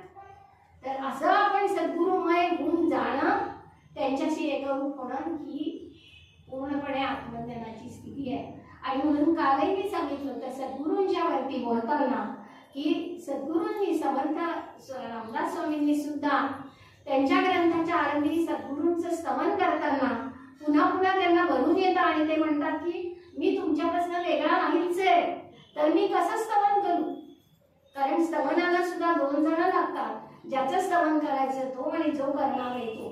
पण इथे 2 नाहीच आहे, द्वैत नाहीच आहे, मी एकरूपच झालेलो आहे, तर मी कुणाचं स्तवन करणार. पण आपल्यासाठी ते भागोबळे नमस्कार सद्गुरूंच्या चरणी करतात आणि आपल्याला बरोबर घेऊन जातात. मग आत्मज्ञान हे कसं आहे, ते गुण काय आहे, तर ते असं आहे की ते प्राप्त करून घेणं आपल्याला सद्गुरूंच्या शिवाय कोणीही तो रस्ता दाखवणार नाही. आणि त्यासाठी आपल्याला अज्ञान म्हणजे काय हे कळण्यासाठी श्रीरामांनी या त्यांच्या रामगीतेमध्ये जे महत्व दिलेलं आहे सुषुप्तीला किंवा कारण देणारा किंवा मकार मात्रेला, आणि कुठेही त्यांनी ज्ञानाच्या अवस्थेचा उल्लेख केला नाही, फक्त चित्तघनी आत्मा लावून या असं त्यांनी म्हटलेलं आहे. आणि या 3ऱ्या अवस्थेत ना जेव्हा आपण बाहेर पडू तेव्हा आपण आत्मज्ञानापर्यंत पोहोचू. आता हा भाग याच्यात वाचणं हे अत्यंत वेगळं आहे, कारण मूळ आहे ते सगळं, पण बऱ्यापैकी सोपं करून ज्ञानाचं मी तुम्हाला सांगायचा प्रयत्न केला आहे. तरी शंका राहिल्या तर तुम्ही अवश्य विचारा. आता कर्म झालं, ज्ञान झालं, आणि आता आपल्याला शेवट भक्ती हा अत्यंत जिव्हाळ्याचा विषय सगळ्यांचा आहे. श्रीराम लक्ष्मणाला उपदेश करतायत आणि लक्ष्मणाला उपदेश करताना ज्ञानापर्यंत आलेले आहेत. पुन्हा आपण थोडंसं बुद्धीकडे जाऊया आणि बुद्धीनंतर भक्तीकडे जाऊया. ज्या वेळेला समाधी अवस्था प्राप्त होते, उन्मत्ती स्थितीत जेव्हा जातो, तेव्हा समर्थांनी पण त्यांच्या ग्रंथामध्ये असं सांगितलेलं आहे की त्यावेळेला मनुष्याला बुद्धीचा पण त्याग करावा लागतो. म्हणजे 11 जे 5 ज्ञानेंद्रिय 5 कर्मेंद्रिय मन, तेव्हा कारण बुद्धी हा सगळे निर्णय घेत असते तुमचे, त्या बुद्धीचा सुद्धा तुम्हाला त्याग करावा लागतो. आणि ही जी बुद्धी आहे ती ह्या 3ऱ्या अवस्थेमध्ये म्हणजे मकार मात्रेमध्ये काम करत नसते, कारण बुद्धीला काम करण्यासाठी तिला ज्ञानेंद्रिय आणि कर्मेंद्रिय यांची जोड लागते. एकटी बुद्धी काही करू शकत नाही, तिला या दोन्हींची जर जोड असेल तरच ती काम करते. आणि मकार म्हणजे अज्ञानाच्या अवस्थेमध्ये काहीच नसतं, त्यामुळे बुद्धीचं काम तिथे चालत नाही, कारण ज्ञानेंद्रिय कर्मेंद्रिय तिथे सहाय्य करायला नसतात, त्यामुळे बुद्धी बाजूलाच पडते. पण जेव्हा ज्ञानाच्या अवस्थेमध्ये बुद्धी असते तेव्हा तुम्हाला शेवटच्या अवस्थेत जसा कर्माचा त्याग करायचा तसा बुद्धीचा सुद्धा त्याग करायचा आहे. म्हणजे शेवटच्या क्षणी तुम्ही जेव्हा ऐक्य गुरूंच्या चरणांची आपलं ऐक्य होईल किंवा परमेश्वराशी आपण एकरूप होऊ, त्यावेळेला सगळ्याबरोबर बुद्धीचा पण त्याग करायचा. आणि म्हणून बुद्धी ही अतिशय महत्वाची आहे. आता श्रीरामांनी लक्ष्मणाला सगळं सांगितलेलं आहे आणि आता लक्ष्मणाला ते काय सांगतात पुढे बघा. लक्ष्मणाला ते म्हणतात की मी तुला आतापर्यंत हे सगळं ज्ञान म्हणजे काय ते कसं प्राप्त करून घ्यायचं हा सगळा तुला उपदेश केला, पण आता त्याच्या पुढे जाऊन तुला काय करायचं आहे ते मी सांगणार आहे आणि ते तू ऐक. तर ते म्हणतात, हे लक्ष्मणा, हे तुला सगळं जग दिसतं आहे आणि हे सगळं जे जग दिसतं आहे ते भ्रम आहे किंवा माया आहे, हे तुला आता कळलं. आतापर्यंत मी तुझ्याशी जे बोलत आलो त्याने तुला कळलं की ही सगळं जग म्हणजे माया आहे आणि हे तुला ज्ञान झालेलं आहे. मग आता तू ह्या मायेचा विचार किंवा या सृष्टीचा विचार मनातून काढून टाक. अवघड आहे की नाही गोष्ट? आपण सगळे ज्यामध्ये जगतो आहोत, सगळं वावरतो ते मनातनं काढूनच टाकायचं कसं? पण ते लक्ष्मणाला सांगते ते सगळं तू मनातनं काढून टाक. कारण ते जेव्हा तू मनातनं काढून टाकशील त्यावेळेला तुला असं वाटेल, असं दिसेल की सर्वत्र मीच भरून राहिलेला आहे, माझ्याखेरीज दुसरं काहीही नाही, अशी अनुभूती तुला येईल. पण केव्हा? जेव्हा तू या सगळ्या सृष्टीचा विचार, मायेचा विचार बाजूला करशील तेव्हा तुला. आणि ते अभंगात सखाराम महाराज काय म्हणतात बघा, श्रद्धेने मजला भजे अहर्निशी, जीवन मुक्ती ऐशी तया घडे. जर तू श्रद्धेनं आणि भक्तिभावानं मला भजन केलंस, म्हणजे माझं ध्यान केलंस, माझी भक्ती केलीस, तर तुला असं दिसून येईल की सर्वत्र राम दर्शन आहे. रामाखेरीज सर्वत्र काहीच नाहीये. जिथे बघू तिथे राम, जिथे बघू तिथे राम. एक गोष्ट अशी सांगतात, छोटीशी ऐका. एका गुरुच्याकडे अनेक शिष्य शिकायला असतात आणि त्यांचं शिक्षण पूर्ण झाल्यानंतर त्यातली दोघं जण घरी परत जायला निघालेली असतात आणि ते गुरूंना विचारतात, गुरुदक्षिणा काय द्यायची? तेव्हा गुरु म्हणतात की दोघांच्या हातात एक एक पक्षी देतात. ते माहीत असेल अनेक जणांना ही गोष्ट. एक एक पक्षी देतात आणि त्यांना सांगतात की या पक्षाला अशा ठिकाणी तुम्ही घेऊन जा आणि मारून टाका की जिथे तुम्हाला कोणीही पाहत नाही, अशी जागा निवडा की ज्या ठिकाणी तुम्हाला कुणीही पाहणार नाही, अशा निर्जन ठिकाणी जाऊन तुम्ही त्या पक्षाला मारून टाका आणि मग माझ्याकडे या. आता दोघं जण पक्षी हातात घेऊन गेले. दोघं जण शोधतायत जागा की कुठे कोणी आपल्याला बघत नाहीये अशी जागा. पहिला असतो त्याला ज्ञान प्राप्त नाही झालेलं, त्यामुळे तो निर्जन जंगलात जातो की जिथे आपल्याला कोणी बघत नाहीये, अशा ठिकाणी त्या पक्षाला मारून टाकतो आणि येतो परत. दुसरा पक्षी घेऊन सगळीकडे येतोय, पण त्याला अशी कुठलीच जागा दिसत नाही की जिथं आत्मस्वरूप ब्रह्म हे नाहीच आहे. तो म्हणतो इथे कोणी सगळीकडे ब्रह्म भरून राहिलेला आहे, तर मला पाहणारा कोणीतरी आहेच आहे की मी एकटा नाहीच आहे, मी त्याचाच अंश आहे, त्यामुळे मी एकटा नाहीये, सर्वत्र ब्रह्म म्हणजे सर्वत्र राम भरून राहिलेला आहे. त्यामुळे तो म्हणतो मी याला मारूच शकत नाही, कारण अशी जागाच नाही. म्हणून तो त्या पक्षाला घेऊन परत येतो. आणि मग गुरूंच्याकडे आल्यानंतर दोघं जेव्हा आपापले सांगतात तेव्हा गुरु म्हणतात तुला ज्ञानाची प्राप्ती झालेली, याला अजून ज्ञान प्राप्त झालेलं नाही. कारण सगळीकडे या पूर्ण जगतामध्ये अशी एक एवढी कणभर सुद्धा जागा नाही की जिथे परमेश्वर नाही किंवा ब्रह्म नाही, ज्याला आपण परमात्मा स्वरूप किंवा ब्रह्म म्हणू, अशी एक काही जागा तुम्हाला दाखवता येणार नाही. सर्वत्र तोची राम पाहे, अशी अवस्था. आणि म्हणून आपले महाराज खूप छान सांगतात बरं का.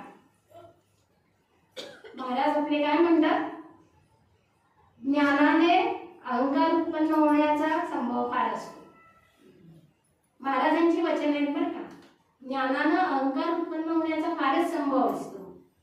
कर्मानं काय होतं, कर्मानं लोकेशनाला बळी पडण्याचे भय खूप असतं, म्हणजे लोकांची प्रसिद्धी वगैरे असं मिळणं. कर्मानं लोकेशनाला बळी पडण्याची फारच संभव असतो. परंतु भक्तीनं मात्र असं काही होत नाही. तर भक्तीनं काय होतं, त्या चित्ताचा सूक्ष्ममय नकळत पुसून जातो आणि जीवन आनंदमय होतं. किती सांगितलंय सुंदरतेने बघा.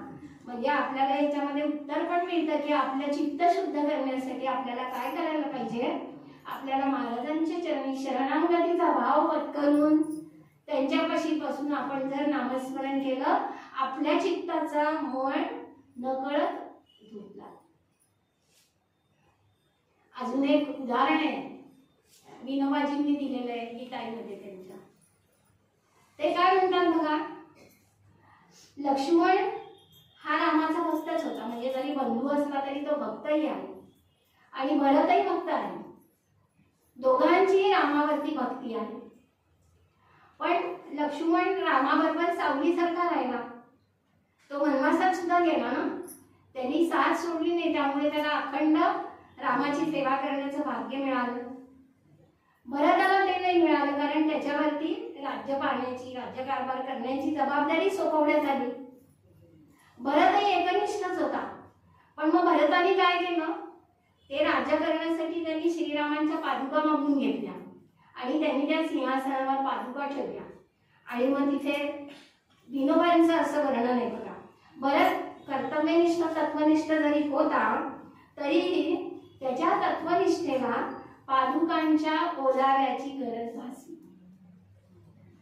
पादुकांच्या ओलाव्याची म्हणजे चित्ताचा सूक्ष्म मन धुण्यासाठी जशी सगुणाला ओलावा लागतो, तशी याला त्याच्या एकनिष्ठतेसाठी किंवा तत्वनिष्ठतेसाठी सुद्धा त्याला त्या पादुकांच्या ओलाव्याची गरज लागली. त्याला राज्य केलं, पण सिंहासनावर पादुका ठेवून राज्य केलं आणि सगुणाबद्दलचा आदर हा राहिलाच. पण पुढे त्यांचं एक खूप छान वाक्य मला फार आवडते, ते असं की निर्गुणाला म्हणजे ज्ञानाला सगुणानं ओलं केलं. विनोबाजींचं वाक्य आहे ते की निर्गुणाला सगुणानं मोद केलं.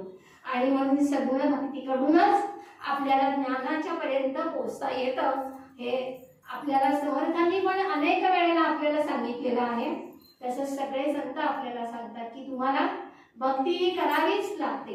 जरी ज्ञान प्राप्त झालं तरी सुद्धा तुम्हाला भक्ती करावीच लागते. एक अगदी व्यवहारातलं उदाहरण बघूया आपण. आपले खूप मळलेले कपडे असतात आणि ते जेव्हा आपल्याला धुवायचे असतात तेव्हा आपण जर कपड्यावरती साबण नुसता घासत राहिलो आणि ते धुवायचा प्रयत्न केला तर ते कपडे फाटतील लागतील. म्हणजे ज्ञान आहे ते ज्ञान आपण असं नुसतं जर दाखवत राहिलो तर ते ज्ञान असतं ते शुष्क होऊन जाईल. पण ते जर कपडे तुम्ही काही भिजवून ठेवलं पाण्यामध्ये आणि मग त्याला साबण लावून धुतला तर ते भिजल्यामुळे ओले झाल्यामुळे त्याचा मळ हळूहळू सुटायला लागेल आणि ते कपडे स्वच्छ होतील. म्हणून सगुणाचा ओलावा हा कायम गरज असते. आणि म्हणून भक्ती ही सर्वश्रेष्ठ भक्ती आहे आणि त्या भक्तीच्या मार्गानेच आपल्याला तिथपर्यंत पोहोचता येतं. आता या भक्तीचं सुद्धा काय बघा, भक्ती ही कशी करायची आपण. भक्तीचे सुद्धा प्रकार आहेत. एक सकाम भक्ती, निष्काम भक्ती आपल्याला माहितीच आहे. पण गौणी भक्ती आणि पराभक्ती. गौणी भक्ती म्हणजे काय असतं की आपण जेव्हा सुरुवातीच्या काळामध्ये आपण भक्ती करतो परमेश्वराची, त्यावेळेला आपण परमेश्वराजवळ काहीतरी मागत असतो की मला हे प्राप्त होऊ दे, मला ते प्राप्त होऊ दे, असं म्हणत आपण त्याची प्रार्थना करत असतो. मला हे दे ते दे असं करत. ती गौणी भक्ती असते, सकाम भक्ती तिला म्हणतात. पण पराभक्ती म्हणजे कशी असते की त्यावेळेला तुम्ही परमेश्वराजवळ काहीही मागायचं नाही, काही मागायचं नाही. असं परमेश्वराजवळ उभं राहिल्यावर नमस्कार करा जेव्हा आपण करू तेव्हा आपल्याला हे जमलं पाहिजे की आपण मागायचं नाही काही, फार तर काय सगळ्यांना सुखी ठेव बाबा असं म्हणा, सर्व सर्व जगतासाठी की सगळं सुखी राहते. पण आपल्याला वैयक्तिक सुखासाठी आपण त्याच्याकडे काही मागायचं नाही. ती पराभक्ती असते. आणि जेव्हा गौणी भक्ती आपली हळूहळू हळूहळू पुढे जायला लागते त्यावेळेला आपल्या त्या पराभक्तीमध्ये तिचं रूपांतर होतं. आणि म्हणून भक्ती ही सर्वश्रेष्ठ आहे. त्याबरोबर भक्तीच्या संदर्भात काल मला अजून एक प्रश्न विचारण्यात आलेला होता, त्याचं मी उत्तर देते की भक्ती ही कशी करतात. पूजा अर्चा करून भक्ती करता येते, तशी मानस पूजेने सुद्धा भक्ती करता येते. आणि मानस पूजा मी थोडी सांगावी अशी इच्छा होती. भक्तीच्या संदर्भातच मी मानस पूजेचं थोडक्यात तुम्हाला सांगते. मानस पूजा म्हणजे काय, मनानं किंवा कल्पनेने पूजा करायची. आपल्या रामगीतेत सुद्धा मानसपूजेचा उल्लेख आहे, म्हणून तो विषय इथे घेते. मानसपूजा म्हणजे सूक्ष्म अर्चन ज्याला म्हणता येईल तसं असतं. प्रत्यक्ष तिथे काहीही नसतं. मानसपूजेमध्ये तुम्ही कल्पनेने तुमचा जो आराध्य दैवत असतं किंवा तुमचे सद्गुरू असतात त्यांना तुमच्या हृदयामध्ये प्रतिष्ठापना करायची असते आणि त्यांची षोडशोपचारे पूजा करायची. आणि मग सगळ्या संतांनी आपल्याला असं वर्णन केलेलं आहे की अशी जी पूजा करायची ते तुम्हाला खर्च काहीच करायचा नसतो. मग ती भव्य दिव्य का असू नये, मग पंचपक्वान्नांचे नैवेद्य, मोठ्या मोठ्या जे पूजा साहित्य असतं ते सगळं भव्य दिव्य, चांदी, सोन्याची भांडी, असं सगळं का नसावं. आणि समर्थांनी त्यांची मानसपूजा म्हणून एक प्रकरण ग्रंथ छोटा आहे, त्यामध्ये मानसपूजेचं वर्णन केलेलं आहे. त्यामध्ये प्रत्येक प्रकरणामध्ये एक एक त्यामध्ये खरं तर जे मानसपूजा सांगितलेली त्या व्यवस्थापनाचं वर्णन खूप चांगल्या तऱ्हेने केलेलं आहे. म्हणजे पाणी पण कसं सगळीकडे तुम्ही फिरवावं किंवा बागा कशा कराव्यात, वनस्पती झाडं कशी लावावी, स्वयंपाकाची भांडी कशी असावी. कारण त्यांनी जी मानसपूजा सांगितलेली आहे समर्थांनी ती वैकुंठ राजाची म्हणजे परमात्मा स्वरूपाची मानसपूजा सांगितलेली आहे. आणि मग वैकुंठ राजाची मानसपूजा करताना त्याला केवढ्या तऱ्हेचं सगळं साहित्य लागेल. एवढ्या मोठ्या पूर्ण जो जगाचा नियंता आहे त्याची मानसपूजा करायची, म्हणून मोठी मोठी भांडी त्याला आली, अनेक प्रकारचे अग्नी हवेत, अनेक प्रकारच्या भाज्या आल्या, कोशिंबिरी, भाज्या, चटण्या, सगळ्याचं वर्णन, कढी कशी करावी याचं सुंदर वर्णन समर्थांनी सांगितलेलं आहे. ती कढी आपण घरी बनवून बघा कशा प्रकारची, अतिशय सुंदर होते.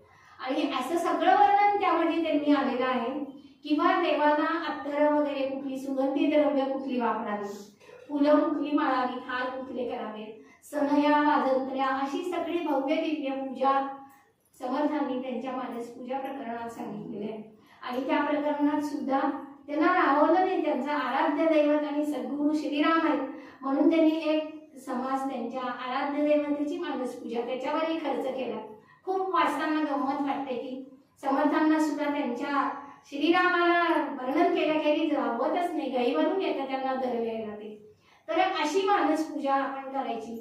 मानसपूजाचा फायदा काय असतो की आपलं जे स्थूलामध्ये मन फिरत असतं ते आपल्याला सूक्ष्म करायचं असतं. कारण मानसपूजा ही सूक्ष्म आहे आणि जर आपल्याला परमात्मा स्वरूपापर्यंत पोहोचायचं असेल तर आपल्याला सूक्ष्मात शिरावं लागतं. सूक्ष्मात सूक्ष्म, अतिसूक्ष्म असा आपल्याला तो प्रवास करावा लागतो. आणि जेव्हा आपण स्थूलाकडनं सूक्ष्माकडे जायला लागू तेव्हाच आपण त्या परमेश्वराच्या जवळ पोचणार असतो.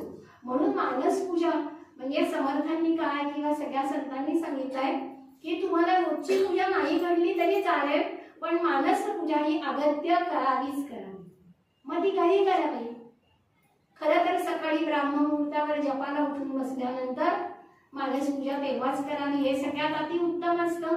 ब्राह्ममुहूर्तावर जप केला तरी, एक माळ ओढली तरी सुद्धा, एकतर तुम्ही रात्री झोपून शांत मन झालेलं असतं, उठल्यानंतर आपण काही फार आवरायचं नाही, काही करायचं नाही, चूळ भरून लगेच आपण जपाला बसायचं, तेव्हा मन शांत असतं, एकाग्र होतं, तेव्हा जप चांगला होतो. जप झाला की पाठोपाठ आपण मानसपूजेला बसायचं. आणि आता जरी सगळ्या संतांनी अशी मानसपूजा सांगितलेली असेल की सगळं भव्य दिव्य, तरी सुद्धा मग माझा हा वैयक्तिक विचार आहे की मी असा विचार करते की हे भव्य दिव्य सगळ्या संतांनी सांगितलंय, पण माझ्याजवळ जर खरंच काही नाही आज, मग माझ्याजवळ काय काय आहे ते मी सगळं माझ्या सद्गुरूंना देईन. मला जास्ती त्यांना देण्याची त्यांनाही आवश्यकता नाही, मलाही आवश्यकता नाही.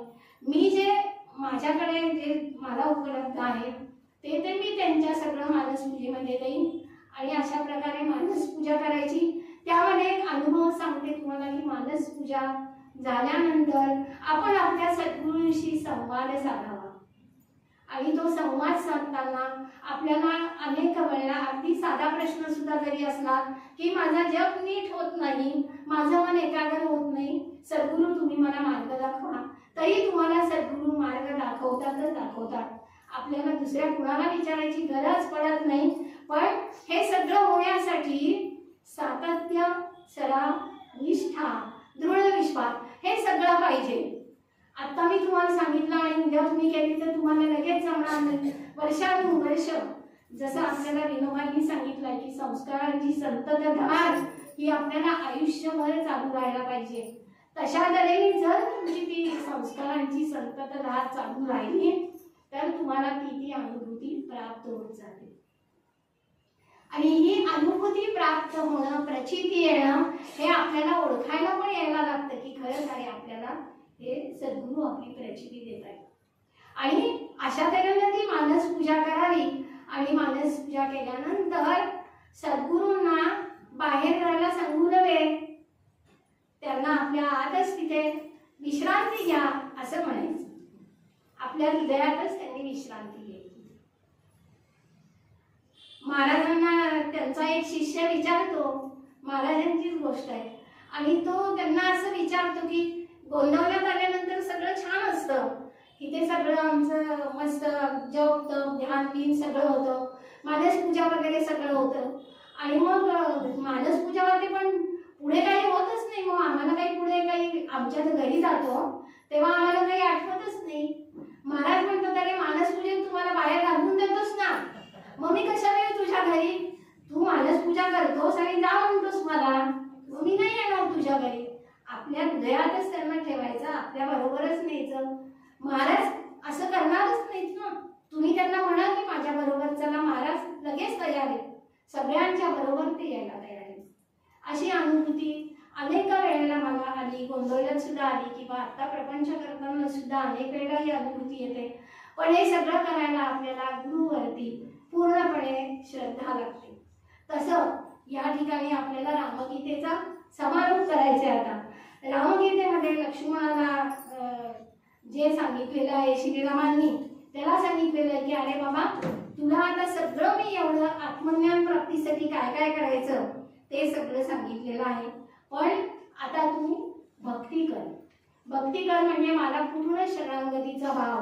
आणि ज्या वेळेला तुला असं जाणवेल की सर्वत्र मीच आहे, माझ्याकडे दुसरं काही नाही, त्यावेळेला तुला आत्मज्ञान प्राप्त होईल.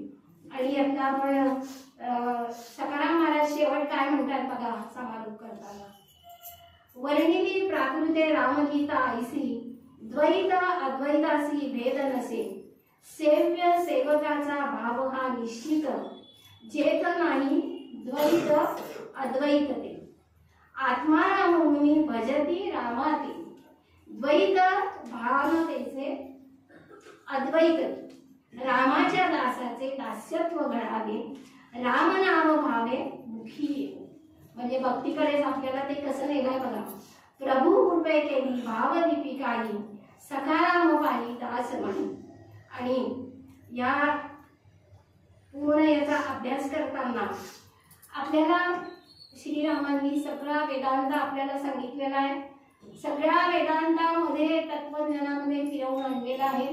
आणि पुढे ते पण असं सांगतात रामगीतेच्या शेवटच्या श्लोकात सुद्धा की हे सगळं जो भाव पूर्ण रीतीनं वाचेल किंवा ज्याचं मनन करेल ह्या गीतेचं, त्याला निश्चितपणे त्याच्या आयुष्यामध्ये सुख समाधान सगळं प्राप्त होईल.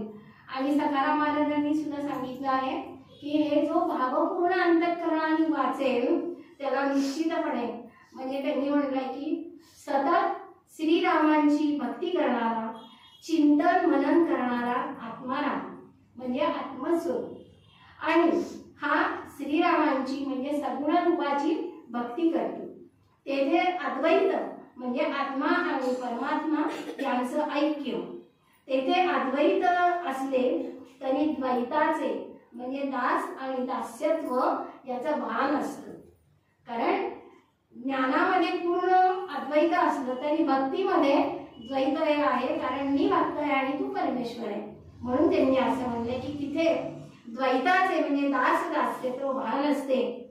श्रीरामांच्या या दासाच्या म्हणजे सखाराम महाराज स्वतः ते असं म्हणतात की श्रीरामांच्या या दासाच्या हातून दास्यत्व घडावे, सेवा भक्ती घडावी आणि मुखामध्ये सतत रामनाम बसावे किंवा यावे.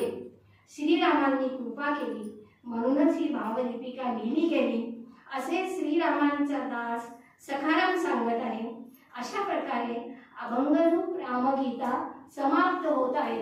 ही अभंगरूप रामगीता माझ्या सुदैवाने महाराजांनी किंवा माझ्या सद्गुरूंनी माझ्याकडे पाठवली. त्याच्यावरती विवेचन लिहिण्याला मला आज्ञा केली. 2 वर्ष अभ्यास करून मी ती लिहिली आणि आज महाराजांच्या समोर खूप अवघड असली तरी मी प्रयत्नाने सांगण्याचा प्रयत्न केलाय, तुमच्यापर्यंत पोहोचवण्याचा प्रयत्न केलाय. तुम्हाला त्यातलं जेवढं काही घ्यायचं शक्य असेल ते तुम्ही ग्रहण करा. बाकी सगळं श्रीरामांवर सोपवा, ते तुम्हाला हळूहळू त्यातलं सगळं उपलब्ध करून देतील किंवा आपल्याला ज्ञानप्राप्ती करून देतील. महाराजांच्या चरणी पुन्हा विनम्र भावाने नमस्कार करते. आजची सेवा त्यांच्या चरणी अर्पण करते. तुम्हा सगळ्या श्रोतृ वर्गाचं मनापासून अभिनंदन करते, स्वागत करते, धन्यवाद देते, सगळं करते.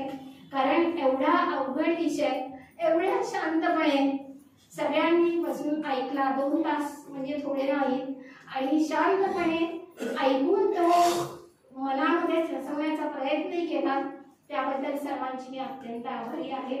पुन्हा संयोजक ज्या आहेत त्या मला काही अशी संधी उपलब्ध करून दिली तर रामगीता अधिक आपल्याला चांगल्या तऱ्हेनं 3-4 दिवस सविस्तर घेता येईल.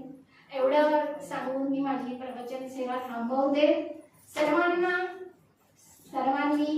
सर्वांच्यावर महाराजांची कृपा अखंड प्राप्त व्हावी ही त्यांच्या चरणी प्रार्थना करते आणि थांबते. जय जय रघुवीर समर्थ. जय जय रघुवीर समर्थ.